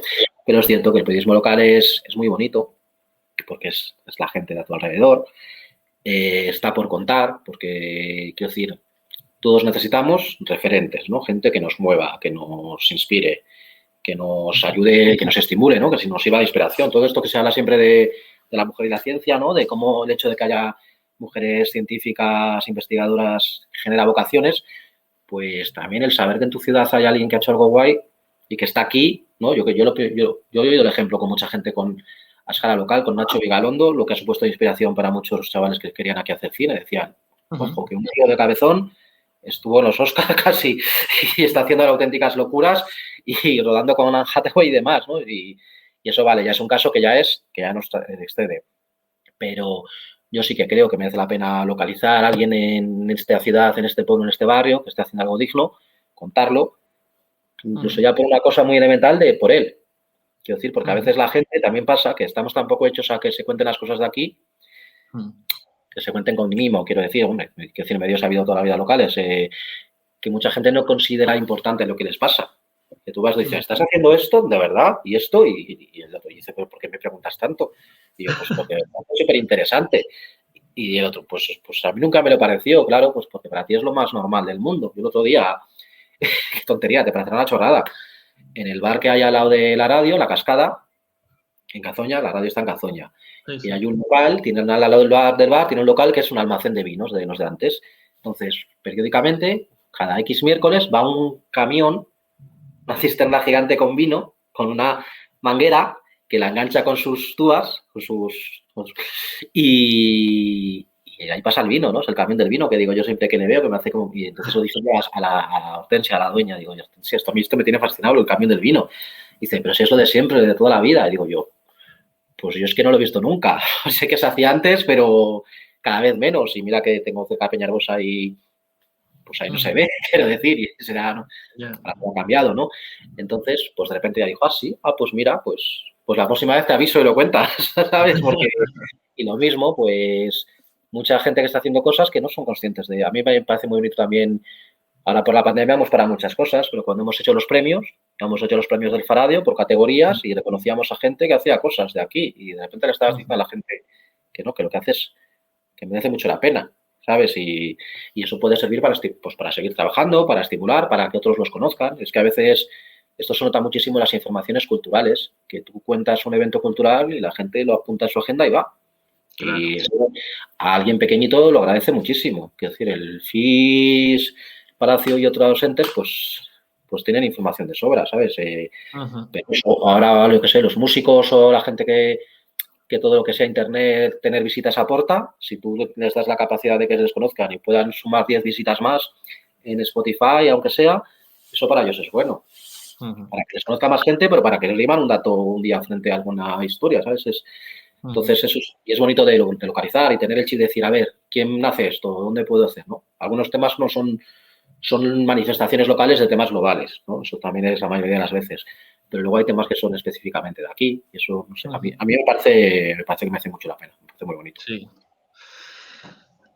Otro planteamiento, el tema de lo público. Bueno, relacionado con esto que decías, yo siempre digo que tenemos un problema de autoestima en Cantabria.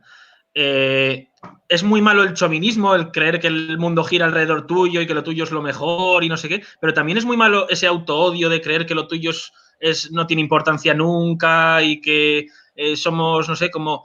Yo recuerdo de reivindicar en una radio televisión pública y decir, pero es que si somos muy pocos, somos 580.000, y digo, pero si tiene Ceuta. O sea, o hay ciudades que tienen televisiones locales, o sea, que... ¿Tú crees que nos lo preguntaban antes en el chat y así también vamos dando voz al chat? Bueno, primero te quería plantear el tema de ¿es viable, es factible medios públicos que garanticen el derecho a la información desde lo público con independencia del poder político? Es decir, porque el periodismo, para ser honesto, eso que yo creo que todo el mundo lo asume, tiene que ser independiente, ¿no? No tener unos lazos de dependencia con determinados intereses que le impidan informar con veracidad o con honestidad, ¿no? Entonces, ¿es posible crear medios públicos como nosotros reivindicamos, como quizá fue la televisión española de unos años de Zapatero, que yo recuerdo que había un ente autónomo al que se accedía de forma independiente y que regía los medios, ¿no? ¿Es factible un medio público independiente o medios públicos independientes? Y la segunda ¿es factible una radiotelevisión pública independiente en Cantabria o una radiotelevisión pública en Cantabria? Pues a ver, para empezar, un medio en general, o sea, cuesta dinero, o sea, es evidente, y hay medios que cuestan más y medios que cuestan menos. Televisión hasta televisión es muy caro. Yo he estado en una televisión y es muy caro porque tú ves una cosa, pero para lo que tú estás viendo hacen falta 3 personas. O sea, sin ir más lejos, del Inchu, pues siendo la experiencia que es, pues tienes a Nerea y tienes a alguien con las redes y bueno, y todo el movimiento que generáis. Es Nerea, que es multitask. Es Nerea también. El trabajo previo que has hecho, que sabes, o sea, es decir, sí, es difícil. Cualquier experiencia audiovisual es difícil. Dicho esto, lo bueno es que una tele pública, pues eso es presupuesto, pero no es la audiencia lo que te importa, sino el contarlo. Yo creo que hay espacio para medios públicos y tienen que tener su espacio. Creo que hace falta un pequeño cambio cultural en el sentido de que los responsables de un medio, o sea, los responsables políticos que decidan que haya un medio o no, que acepten que eso existe y se les puede criticar y que no pasa nada, que la vida es dura y que todo eso. Eso también implica que otros actores políticos acepten que no intenten controlarlo, ¿no? Es decir, hace falta como un fair play. Y decir, ahora mismo yo creo que en la política, de manera la que nos viene influida a nivel estatal desde Madrid, se considera todo como una guerra, un juego de ajedrez en el que se van tomando piezas, en el que se van cambiando peones por reinas. Entonces yo creo que en ese juego pues entran los medios públicos, ¿no? Entonces yo creo que pues da la sensación de que el ejemplo que mencionabas en los años de Zapatero es porque en el fondo le da un poco igual, ¿no? Pues me criticáis o no, no quiero decir, pero vamos, se veían críticas, ¿no? Creo que también para eso hace falta que los profesionales que estén trabajando allí tengan una estabilidad más allá de los gobiernos y eso implica, porque ahora mismo ya hay pues periodistas con plaza en las redes públicas, etcétera, ¿vale? Pero tiene que irse más allá porque en televisión española es muy común que cuando se cambie de gobierno lo que se cambia es a los responsables de sección y esos son los que marcan, ¿no? Bueno, hemos visto esta semana, ¿no? Con al que puso un rótulo que consideraron ofensivo con la Casa Real, que aunque era de una subcontrata de esto, ¿no? ¿Cómo se llama? Una productora. Sí, es como más raro todavía, pero sí. Yo creo que hace falta renunciar o sea, ser capaz de renunciar al control. Y eso, claro, es muy difícil hoy en día que alguien lo asuma, porque podría haber, pues eso, un medio que te critique, ¿no? Porque mira, en Telemadrid algo ha pasado, que Telemadrid sí que es bastante crítica con el gobierno de allí, pues o porque lo han dado por imposible o porque está tan asentado la estructura administrativa interna que es intocable, ¿no? Pues es un buen ejemplo. O sea, sí, yo la he visto con frecuencia allí. La BBC tiene fama en ese sentido. Claro, porque una cosa es el medio, o sea, es decir, la aportación de la institución al medio es la financiación y ya. Y entonces, a partir de ahí, y claro, lo que pasa es que hay unos estándares periodísticos tan altos que tal, se hacen muchos esfuerzos, porque en la tele pública se miden, sobre todo en campaña, se miden los segundos de cada partido y eso periodísticamente es antinatural, de hecho. O sea, de hecho es un poco forzado. O sea, eso tampoco, yo qué sé, pues de hecho eso perjudica a los minoritarios, por poner un ejemplo, o obliga al periodista a hacer determinados ejercicios. O sea, eso ya es un llevado al extremo, pero yo sí que creo que, bueno, que sí que tiene que haber públicos y tiene que haber privados. Y los privados a veces han hecho mucho servicio público. ¿Sabes? Han conseguido cosas, contar cosas y tal. Lo importante de verdad es que el poder acepte la crítica y que el poder esté disperso. El poder, como queráis llamarlo, vamos. Y porque si el poder es disperso, aunque es más difícil de localizar, también tiene menos capacidad de una influencia brutal. Es decir, ¿no? Porque esas experiencias que hemos vivido, de repente de una empresa que tenga una constructora, un equipo de fútbol y un medio. Un ejemplo así al azar que no tiene ningún tipo de relación con experiencias locales. Y pues eso no es sano. Vale.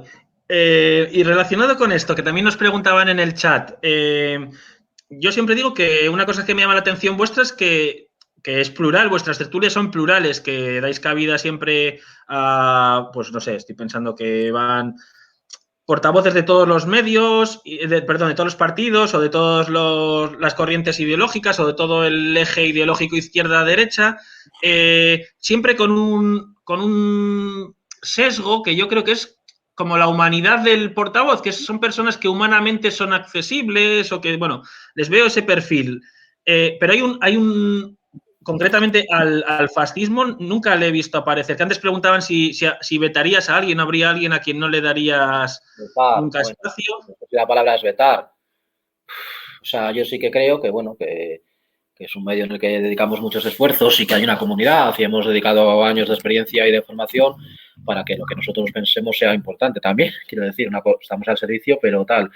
El medio es abierto en el sentido de que efectivamente hay mucha pluralidad y la pluralidad además la entiendo de muchas formas. La entiendo ideológica, es decir, izquierda, derecha y todos los intermedios que quieras poner, pero también en que ayuda más allá de los partidos. Es decir, también creo que en nuestras tertulias hay un tío de un partido, un tío de un sindicato y un tío que es abogado, ¿sabes? O una asociación o alguien de la cultura.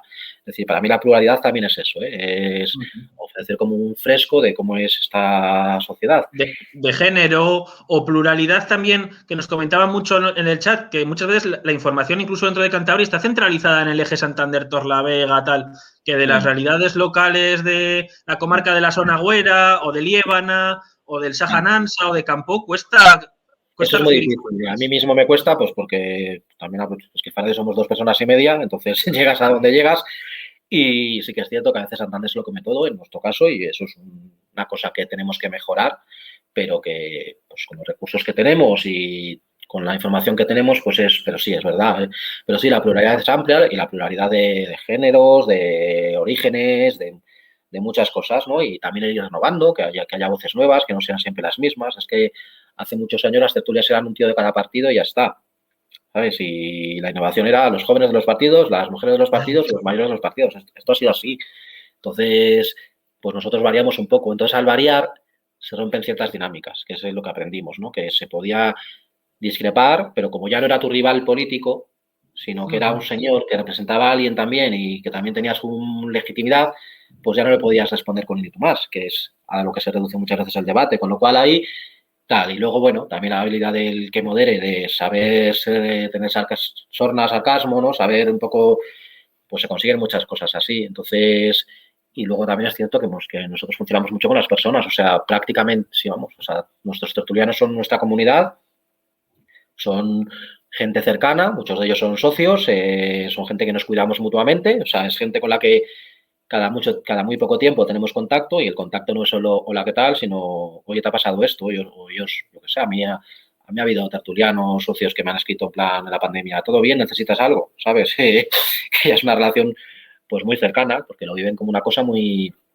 muy suya. Entonces, pues a veces viene gente de los partidos, sí, pero también les educamos de que esto es otro formato un poco diferente, y porque yo muchas veces, a veces monto la tertulia en función de quién viene, ¿sabes? Y había este diputado que se llevaba muy bien con este de esta empresa, pues vamos a ver qué pasa, ¿no? Y a veces tenía un pique intelectual muy divertido de seguir, e incluso elevado, ¿sabes? De gente con lecturas o experiencias interesantes y que sabían hacerlo. Entonces, sí, eso lo hemos cuidado mucho. Eso sí. Y, hombre, pues lo que no voy a hacer en mis medios es amplificar discursos racistas, pues soy hijo de migrantes, discursos machistas o discursos que vayan contra la diversidad sexual, que es algo que respeto profundamente. O sea, eso no, o sea, el micro está para los que no lo pueden tener siempre. Entonces, hay gente que ya tiene demasiados micros también, ¿no? Entonces, hay un poco que compensar por ahí. O sea, que bueno, yo desde luego no, o sea, y tampoco juego a amplificar los mensajes desde la indignación. O sea, yo creo que la forma de gestionar estos temas, ¿no?, que es un debate interesante, cómo se gestionan estos mensajes, cómo se gestionan estos, cómo se hace frente. Yo, mi teoría, y es mía, es que se combaten con buenos cambiando la agenda, ¿sabes? Cambiando la conversación, llevándola a lo tuyo, pero no como reacción, sino vamos a ver, se está hablando de esto, vamos a hablar de esto, este problema, este referente, dotar de buenos ejemplos, demostrar, pues yo también creo que los valores de comunidad, de relación, todo esto es natural, es lo que te sale solo, y que en quitárnoslos hay gente que o sea, se ha tenido que hacer un esfuerzo muy fuerte para que nos los quitemos. O sea, hay gente que está invirtiendo mucho dinero y mucha inteligencia en hacernos pelear, pero no es lo natural. Lo natural es que si, no sé, ayudar a alguien cuando tiene un problema, es que te sale solo, hacer un hueco en una mesa en la que hay 4, pues hacer un hueco, ¿no? Cosas que nos decían nuestras madres, ¿no? Eso es lo natural. Lo antinatural es todo lo demás, y se está haciendo mucho esfuerzo en eso. Entonces, lo que hay que hacer es recordarlo, y recordar ejemplos, pues yo qué sé, pues la historia que te he contado de las amigas de mi madre, ¿no? Pues eso sorprende porque es poco habitual hoy en día, pero a la vez no sorprende porque es lo más humano, ¿no? Yo qué sé, hasta cuando un amigo tiene un problema y le haces la intervención para centrarle, o cuando sabes que alguien tiene poco, yo qué sé, hace poco una noticia en Madrid, creo que era un chino que había ardido y estaban los vecinos dándole dinero al restaurante chino para que volviera a abrir, y tantas otras cosas. Pues yo creo que eso es recordarnos cómo somos, porque somos así, y tenemos que hacer mucho esfuerzo en recordarlo, porque, o sea, a mí me gusta mucho La Ortiga, por ejemplo, como María Montesino con La Ortiga cuenta historias conecta tradiciones con sociología, ¿no? Y entonces te habla de que en los pueblos la gente comparte la viga de la casa, ¿no? 2 casas pegadas, ¿no? Pues eso significa que están unidos, ¿sabes? Es como en las comunidades de vecinos, que las asociamos con la pelea, ¿vale? Pero también a la vez ya está, si te pasa algo mal a ti, me va a pasar a mí. Pues aunque sea por egoísmo, por cinismo. Entonces, esa es una filosofía que alguno dirá que es muy buenista, pero yo la veo más acertada yo creo que lo que es antinatural es lo otro. Yo voy a ir acabando ya, Óscar, pero vamos a volver a hablar de Santander, porque es verdad que se habla mucho de Santander, pero se habla de un Santander y no se habla de otro.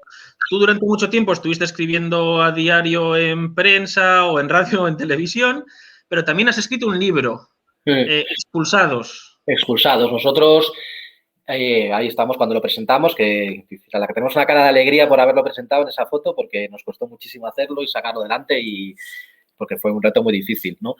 Y nosotros lo que nos pasaba es que, por un lado, en nuestro trabajo nos cruzábamos con mucha frecuencia con historias de urbanismo, hasta el punto de que era un elemento central en nuestra agenda, ¿no? Tema de amparo. Perdona, porque la gente lee urbanismo y piensa en cosas técnicas como objetivas, pero el urbanismo mediatiza la vida de las personas muchísimo. O sea, es fundamental. Política pública, pues no sé si, al mismo nivel que la sanidad no lo voy a decir, porque la salud es lo primero, ¿vale? Pero bueno, el urbanismo tiene efectos sobre la salud y sobre la economía y sobre está documentadísimo, vamos, no es algo que yo esté descubriendo, o cómo los modelos de ciudades residenciales apartadas tienen sus consecuencias, incluso sociológicas y electorales. Es decir, eso es así, eso existe, ¿no? Como los cántabros podemos ser un poco a veces más individualistas porque tendemos a vivir en determinados entornos, todo eso es así. Entonces, yo recuerdo que tengo como una carencia que durante años he intentado compensar, que fue que creo que como conjunto, cuando pasó lo del Cabildo no estuvimos a la altura, ¿vale? El derrumbe del Cabildo, que murieron 3 personas. Como eso en un mundo normal hubiera provocado mucha reacción social y hubiera hecho cambios muy fuertes, y han pasado cosas, pero eso no, y esa familia, los Gómez Colmenero, han estado muy solos. O sea, yo hablo con ellos con frecuencia, ellos nos tienen mucho cariño, pero yo recuerdo que en ese momento, como conjunto, no lo hicimos bien, medios incluidos. Y donde estaba yo, pues podía haber hecho más y no hice lo suficiente. Yo lo intento compensar, pero ya ha pasado.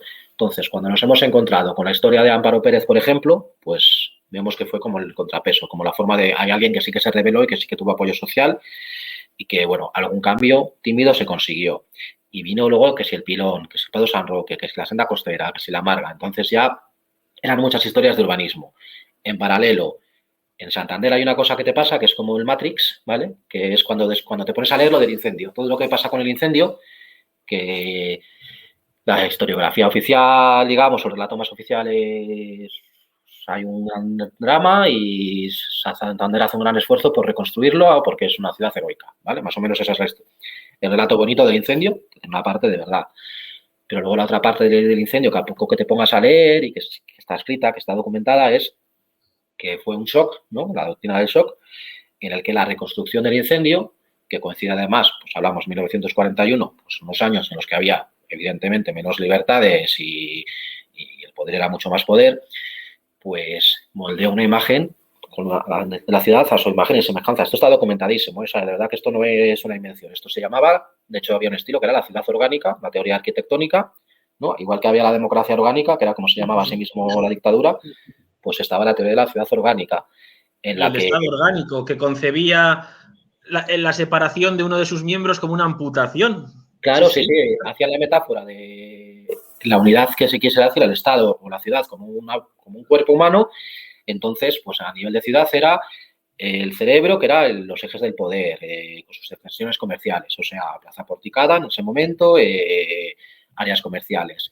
El corazón, que es el espíritu, la catedral, la iglesia de San Francisco enfrente. Y luego ya lo que sobra fuera. En Santander sobraban desde los polígonos industriales, por ejemplo, ¿no? Toda la historia sobre la industria en Santander, los jóvenes, la gente de los pueblos, que se les mandaba a otras zonas de la ciudad, y llegó al extremo que sobraban los santanderinos de toda la vida, los verdaderos STV, que eran los que vivían en el Cabildo de Arribantes, en todo Mayor, todo eso, que eran, pues eso, gente de aquí, nosotros en el transcurso de hacer el libro, pues venía gente mayor, hicimos una ruta, y una señora señalaba, pues, por el Paseo Pereda, una tienda que es una tienda de ropa interior, ¿no? Una franquicia. Y decía, acá había una ferretería. Claro, a mí eso me parece ciencia ficción. Una ferretería en esa zona, porque una ferretería es una tienda ligada al día a día, como una zapatería, ¿no? Entonces, si esa zona de Santander pues es lo que es, ¿no? Entonces, cuando lees esas cosas de que está documentado, ¿no? De que siéndose el centro de Santander un gran solar, se toman una serie de decisiones que contribuyen a asentar el régimen de entonces y las élites de entonces, que eran nuevas, que era algo nuevo, o sea, es que no eran de toda la vida ellos, eran gente que vino y que aprovechó la situación y se hizo fuerte. Y hay historias ahí desde cambios de apellidos hasta biografías falsificadas, y muchos de los apellidos que luego te suenan es que te suena partidas, a los típicos Pérez del Molino, no sé qué, ¿no? Todos estos apellidos que te suenan mucho, dices, joder, es que todo empezó ahí. Y ves cómo marca, y ahí es cuando descubres cómo marca el urbanismo, y es un poco como yo lo comparo al Matrix, ¿no? Que te tomas la pastilla roja del urbanismo y dices, ahora lo entiendo, ahora entiendo muchísimas cosas, ¿no? Y por qué se ha forzado el relato. Es que hasta la UIM y el FIS empezaron de otra forma, eran unas instituciones mucho más populares de lo que conocemos. El Ateneo no digamos. Sí, exacto, y la UIM de hecho era la Universidad Internacional de Verano y era una institución de origen republicano y de cultura popular, y venía Lorca, y incluso, es que muchas cosas, incluso personajes conservadores también se ha falsificado mucho su biografía y otros han omitido. Entonces, nosotros, pues, tenemos esas dos reflexiones sobre el incendio y sobre el urbanismo actual y de repente vemos, joder, si es que es lo mismo. Quiero decir, o sea, ahora mismo también hay un modelo de ciudad en el que se expulsa pues, a la gente a la periferia o a barrios que se les expulsa degradándolos y todo eso. Entonces vimos una línea común, ¿no? Que no había... Entonces, en una ciudad en la que desde el 41 hasta la actualidad, pues bien en lo político ha habido pues, mínimos cambios, pues de lo que decíamos, en Santander hay una transición urbanística por hacer, ¿no? Hay un urbanismo que en ese momento además era lo que la gente demandaba, más participación en el urbanismo, que era una locura, que la gente hablando de urbanismo, ¿sabes? Era una locura. Y entonces nos dio para hacer un libro. Nos presentamos a un concurso de periodismo de investigación que convocaba una editorial, libros.com, lo ganamos con un proyecto local, ¿vale? O sea, quiero decir, un proyecto de periodismo local que captó la atención de Soledad Gallego, la directora del País, ¿vale? Y de Antonio Rubio, el descubridor de los GAL. Pues ellos decidieron, este proyecto merece la pena, y lo que hicimos fue coger las alegaciones al Plan General de Santander, al anulado Plan General de Ordenación Urbana de Santander de 2012, porque ese momento es el momento en el que la gente dice lo que quiere hacerse y la institución lo acepta o lo rechaza, con lo cual es el momento exacto en el que tú descubres a quién se dice que sí y a quién no, ¿no? Lo hicimos a posteriori y fue un trabajo brutal porque eran 20 tomos de alegaciones, o sea, fue un trabajo muy, muy prolijo y luego ordenarlo y traducirlo, pero te permitía saber la última edición de la ciudad, ¿no? Si fuera videojuegos, Santander 3.0, Santander 4.0, a quién se dijo que sí y a quién no. Y entonces ahí, pues, aprendes muchas cosas. Entonces, es un trabajo que luego nos ha llenado muchas alegrías. Va a estar en la Biblioteca Central, que me hace mucha ilusión, que va a estar en la Biblioteca Pública. Y periódicamente nos llaman estudiantes de másteres de periodismo de investigación a los que alguien les ha señalado el libro y hacen trabajos sobre él. Y bueno, pues yo creo que también dentro de los procesos, el último Plan General de Santander ha incluido un proceso previo de participación. Pues hombre, ¿no? O sea, creo que ahí parte hemos sido todos los que han estado haciendo cosas y quejándose sobre cómo estaba la ciudad y amplificándolo, y el libro, pues la duda es legítima, preguntarnos si no hubiera pasado todo esto, hubiera habido ese proceso. Pues como mínimo la duda es legítima tenerla. Probablemente no, porque si no se hubiera hecho una protesta, ni siquiera se hubiera cancelado el PGU en los tribunales, probablemente. No hubiera habido ni un nuevo Plan General de Ordenación Urbana. Es muy interesante la reflexión que dices de que estas gentes tan importantes se interesaron por un aspecto local, pero es que, y siempre hablamos de esto, es que yo creo que lo local puede ser global. Quiero decir, que si tú cuentas, porque dices, ¿a quién le va a interesar este caso concreto geográfico, ¿no? De este sitio tan pequeño? Pero es que hay cosas parecidas ocurriendo en muchos lugares del mundo, o que unas se parecen y otras se diferencian, pero también son interesantes per se. Yo cuando leo antropología africana, hay cosas que casualmente coinciden muchísimo. Y dices, ¿cómo a tantos kilómetros y en sociedades tan dispares? Y esto, digo, qué raro, porque es tan distinto que también me llama la atención. Eso es cuando lo local se convierte en, lo local se convierte en glocal, que dicen, ¿no? Que es como global y local a la vez, que desde lo local se hace global. De hecho, hay un proverbio africano que dice, describe tu aldea y describirás el mundo, ¿no? O sea, que sí que es cierto que hay ciertas cosas que sí, y hay muchas historias locales que cuentas que son manifestaciones, ¿no? Pues ahora con la pandemia, pues, que es donde hay que estar, es donde hay que contar quién lo está pasando bien y quién lo está pasando mal, ¿no? Entonces, pues sí, pues no deja de ser una historia que puede repetirse en muchos otros sitios, el cierre de un negocio, o alguien vulnerable que de repente es más vulnerable, que es el foco que yo quiero poner. Es decir, hay gente nueva en la pobreza, pero los que ya estaban en la pobreza estaban peor, ¿no? Y esa gente no tiene portavoces muchas veces. Voy a hacer la última, Óscar, que quiero también dar paso a la sección de pisculizas. La última por mi parte es el futuro de la profesión. Yo percibo que el periodismo está cambiando, bueno, eso lo sabes tú mejor que yo. Hay nuevas formas de periodismo. Percibo que los periodistas de los grandes medios cada vez están más precarizados, son más freelance, de esto que te pagan por una noticia con tantos caracteres o te pagan por tales fotos, pero no hay gente con contratos estables. ¿Hacia dónde crees que va a evolucionar el periodismo? Y relacionado con eso, las organizaciones gremiales que deberían de estar haciendo un trabajo para mejorar las condiciones, las asociaciones de periodistas, pues de Cantabria, en este caso concreto, ¿qué tal están? ¿Están haciendo su labor? Un poco... Al periodismo le ha pesado mucho que en ese intento que hay, que de verdad que sí que es una preocupación del periodista de no ser adscrito a nada para tener la apariencia necesaria de imparcialidad y objetividad, y eso a nivel de medio puede que no exista, pero a nivel de periodista sí que se cuida, pues eso incluye el recelo sindical. Entonces los periodistas se afilian poco, por ejemplo, y protestan poco por su situación, pues porque pues parece como raro, ¿no? Entonces eso pasa por un lado. Y esa labor, o sea, ese espíritu yo lo entiendo, y creo que esa labor podría asumir a las asociaciones periodísticas y ser gente que hable de la precariedad, porque los periodistas llevan en la precariedad desde antes que los demás. Quiero decir que en serio, que sorprendería lo que cobra la gente que veis como un micro humano en muchos sitios. Es que os sorprendería, y te hablo incluso de medios nacionales, o sea, de televisiones y demás. O sea, es que hay varias ligas, pero incluso en las ligas nacionales hay mucha precariedad, hay mucha gente que está en 3 medios a la vez, o en un medio, en una colaboración, llevando las redes de alguien. O sea, ese tipo de cosas ahora mismo están pasando, ¿vale? O sea, eso ha ido a peor. Ya había precariedad, pues ahora ha ido a peor.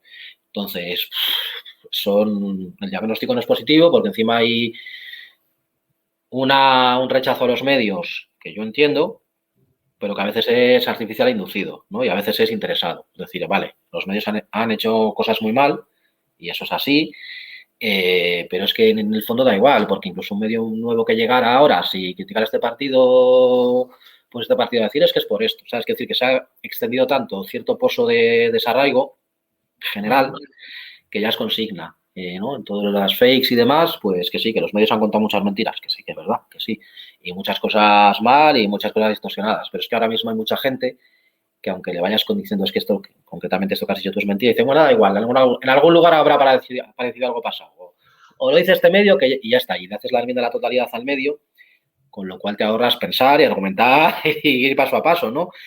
Entonces, o sea, yo ahí me gustaría que los medios en conjunto reconquistáramos a los lectores, ¿vale? Creo que hay base para hacerlo, y creo que ahora mismo se está haciendo buen periodismo en términos generales, sí. O sea, luego vamos a casos particulares y ¡buah! Vale, sí. Pero yo sí que, pues yo leo muchos medios a diario y veo historias con voces humanas, por decirlo así, o intereses muy de calle, ¿no? De pobreza, de paro, yo sé, veo tonos didácticos, veo a gente haciendo esfuerzos muchísimo, ¿no? Os iba a decir. Y creo que también hay tanto ruido que cuesta mucho abrirse paso entre el ruido. Entonces, hace falta dignificar esto, decir, esto que hacemos es importante, y es importante no porque, o sea, a mí no me gusta la sensación de ser élite, porque, vamos, no me considero élite para nada. Creo que lo que tienes que tener es la sensación de servir, de que tenemos ahí que servir. Yo estoy aquí para servir, ¿no? Cuando me hablan de poder, yo prefiero hablar de capacidad, ¿vale? Yo no me siento poderoso, me siento que tengo una capacidad que quiero poner al servicio de algo, ¿vale? Entonces, si conseguimos que solo haya más gente, y en los medios en general, pues bueno, podremos recuperar ese respeto. Hablo colectivamente porque, pues modestamente, en mi medio sí que me siento querido por la comunidad y acompañado, y en ese sentido, o sea, no me siento maltratado por la gente más cercana, ni mucho menos, sino que me siento muy querido como radio, ¿vale? Pero sí que creo que como conjunto tenemos que hacer todo ese esfuerzo de seducción y poner en valor lo que hacemos y cambiar la agenda de una forma colectiva. Y para eso también hace falta lectores cómplices, hace falta tejer, o sea, estar un poco todos a una, ¿no? Yo sí que creo que tenemos que desarrollar alianzas. Pues para mí es fácil, pues porque en periodismo local y aquí y con lo que hacemos, pues a mí me resulta muy fácil estar en contacto contigo, con otra gente, pero en otros sitios es más difícil, no se valora tanto, y también saber que podría ser peor. O sea, que a lo mejor ahora hay una crisis tremenda de confianza en los medios. Digo, vale, o sea, y yo a veces lo digo a la gente, vale, el radio puede que no sea tu medio favorito y que le encuentres muchos fallos o muchas cosas que podríamos hacer mejor. Pero podría no existir, porque muchas veces no ha existido el radio, no ha existido en el pasado, se cayó cuando nos cerraron, se ha podido caer muchas veces, no estamos exentos de que llegue alguien con una denuncia que, aunque no tenga base, la gane, porque esas cosas pueden pasar. Pueden pasar mil cosas, y podría pasar que petemos de cansancio también, y entonces no existiríamos, y pues entonces pues sería peor, algunas cosas serían peor. Y por eso sí que creo que eso lo demostramos haciendo los socios también. Yo lo que yo os animo al que pueda, yo aprovecho también el monitor y lo reclamo, ¿no? Os lo sugiero, que os hagáis socios los que veáis que esto os gusta, porque bueno, pues porque es la forma de tener un poco más de base social, de que en lugar de 2,5 seamos 3, y podamos hacer un poquito más de lo que hacemos y dar más, y saber, bueno, pues que estamos en este lugar que estos son nuestros protagonistas y estos son nuestros temas. O sea, yo creo que es fundamental. Pues nada, te dejo ya con la sección que hemos llamado Piscurizas, que en cántabro significa como pesquisas, averiguaciones, unas preguntucas más personales que te hace mi compañera Nerea. A ver.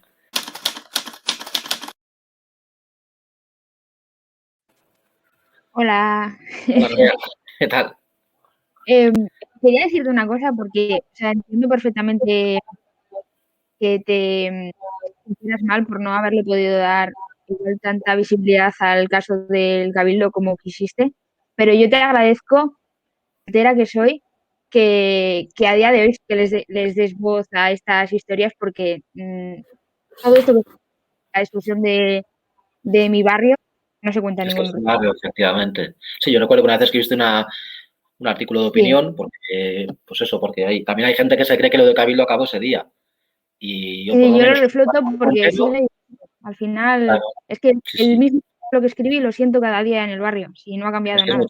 Y es que es el puto centro. Es que quiero decir, es que en un mundo normal, pues ya, incluso aunque tuvieras que especular, lo habrías hecho ya, pero no hubieras dejado, ¿sabes? Pues, aunque fuera que estuviera lleno de hoteles de lujo, que no va a pasar tampoco, es que están como, o sea, no, pues me entristece mucho a mí.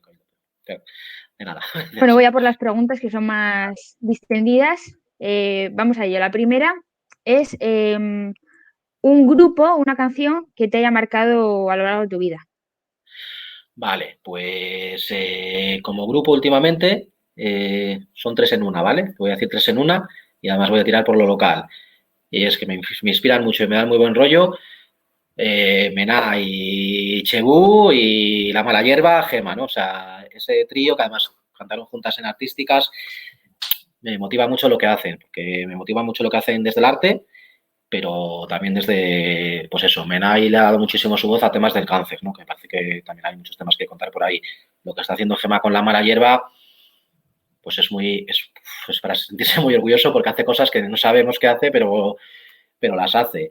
Y bueno, ya lo de Genia ya es que es tremendo. Es que ayer mismo me encontré una noticia suya de que ha compuesto una canción para dar visibilidad al mundo celíaco, por ejemplo, ¿no? ¿Sabes? Y además una canción, por cierto, ya oí eso estos días, en la que va invocando personajes de la mitología cántabra. Entonces tienes ahí a una bielorrusa cantando temas de la mitología cántabra para tal. Entonces, pues eso, sus canciones, La Mala Hierba, Sobremanera, me motiva muchísimo. O sea, me motiva más que mucha canción nacional o local. Muy bien. La siguiente es un libro o una película que te haya marcado. Vale, el libro, eso sí, el libro por excelencia para mí es 100 años de soledad, de Gabriel García Márquez. O sea, me lo habré leído 10 veces y me las tendré que leer mucho más en lo que me quede de vida. Es una pasada, me hace reír, me hace llorar. Cada vez que lo lees, lo leo al azar, a veces, abres páginas al azar. Es una pasada, cuenta muchísimas cosas, te conmueve mucho. Y de peli, mi peli favorita te diría que es, obviando las pelis de infancia y tal, pero me gusta mucho Goodbye Lenin. Goodbye Lenin, que es, pues eso, unos hermanos que su madre está en coma y al salir del coma ha caído el muro de Berlín y les dice el doctor, vuestra madre no puede tener sobresaltos. Y él, vale, la caída de todo lo que conocía te parece un sobresalto lo suficiente, y cómo recrean para su madre un mundo que ya no existe y además con mucho fondo. Me parece preciosa y la banda sonora también, por cierto, me parece una pasada. La tercera es tu alimento preferido. Vale, pues, o sea, podría decirte muchas cosas, porque, bueno, que sé, yo antes estoy un poco psicópata de las patatas coreanas del Sol, aquí en el pasaje Zorrilla, pero no, te digo, lo que pido en los cumpleaños, ¿no? Cuando eras pequeño y pedías en los cumpleaños. Y lo principal es los mejillones tigre que me hacía mi madre, ¿vale? Que son picantes, que es como rebozado. Bueno, supongo que los conocéis, los mejillones tigres. Los mejillones tigres, que era una explosión de picor en la boca tremendo, y lo hacía muchísimo, lo hacía ella en casa. Los tomábamos también a veces en la mejillonera, cuando existía la mejillonera, que ahora es otra cosa, y que era un sitio de Santander, y tremendo. Y luego también de mi madre me gustaba mucho la leche frita que hacía, que es como postre ideal, riquísimo, muy de aquí, que ya sin ser de aquí aprendió a hacerlo y muy difícil encontrar otro igual. Pues una temporada de mi vida iba buscando restaurante a restaurante la leche frita que se pareciera y no la encontré nunca. Y es un plato, son los dos platos que además requieren mucho tiempo y que para hacerlos hay que hacerlos con mucho amor, con mucho cariño. Y la última pregunta, un lugar de Cantabria para visitar. Vale, pues ahí sería muy fácil decir algo de San Vicente, pero yo me quedo con rincones de Santander que no se conocen, ¿vale? O que no se conocen tanto. Me flipa muchísimo toda la zona de entre el río de la Pila y iba a decir General Dávila, el Alta, ¿no? Todo ese mundillo que hay ahí, que es el Santander rural, que hay huertas. Yo ahí he visto huertas con gallinas, con patos, con cosas plantadas, ¿no? Con casas de pueblo dentro de la ciudad. Me parece una pasada. Y en la misma línea esa me sucede también mucho últimamente, que eran zonas que yo no conocía tanto, La Maruca, San Román, la Virgen del Mar, porque estás muy en contacto con la naturaleza estando en la ciudad y ves ahí una vida de pueblo, ¿no? Tengo unos amigos que viven por ahí y es una realidad que yo también desconocía, ¿no? Te podría haber dicho el Faro, que es como más bucólico, pero me llama mucho la atención estos dos sitios, ¿no? La parte más rural de Santander me parece muy seductora. Muy bien, pues ya estaría. Pues nada, oye, muchísimas gracias y nada, bueno, ¿sabes? Seguimos en contacto porque estamos en contacto. Bueno. Pues muy bien, casi 2 horas de tertulia que nos hemos echado aquí, Óscar. Muy bien, nada, que ya hemos echado la tarde. Espero que hayáis estado a gusto y que la gente le haya gustado y nada, os invito a seguiros a vosotros y a seguirnos a nosotros, que oye, que al final hay una parte que sí que creo que tenemos en común también, o sea que podemos seguir. Te agradecemos muchísimo haber estado aquí, habernos contado tanto, habernos hablado tanto de tu vida y de tus pensamientos, haber enriquecido este programa y nada, eso, lo dicho, que te escuchamos a ti, te escuchamos en el Faradio de la mañana, te leemos en el Faradio y nosotros volvemos también con La Parla el próximo domingo a las 6 con otra persona de Cantabria que tendrá también mucho que contar. Muy bien. ¿Vale? Muchísimas gracias a toda la gente que nos ha seguido y que lo podrá seguir viendo porque luego queda almacenado aquí y se sube a YouTube más tarde. Y nada, nos vemos el próximo domingo a las 6. Muchas gracias a todas.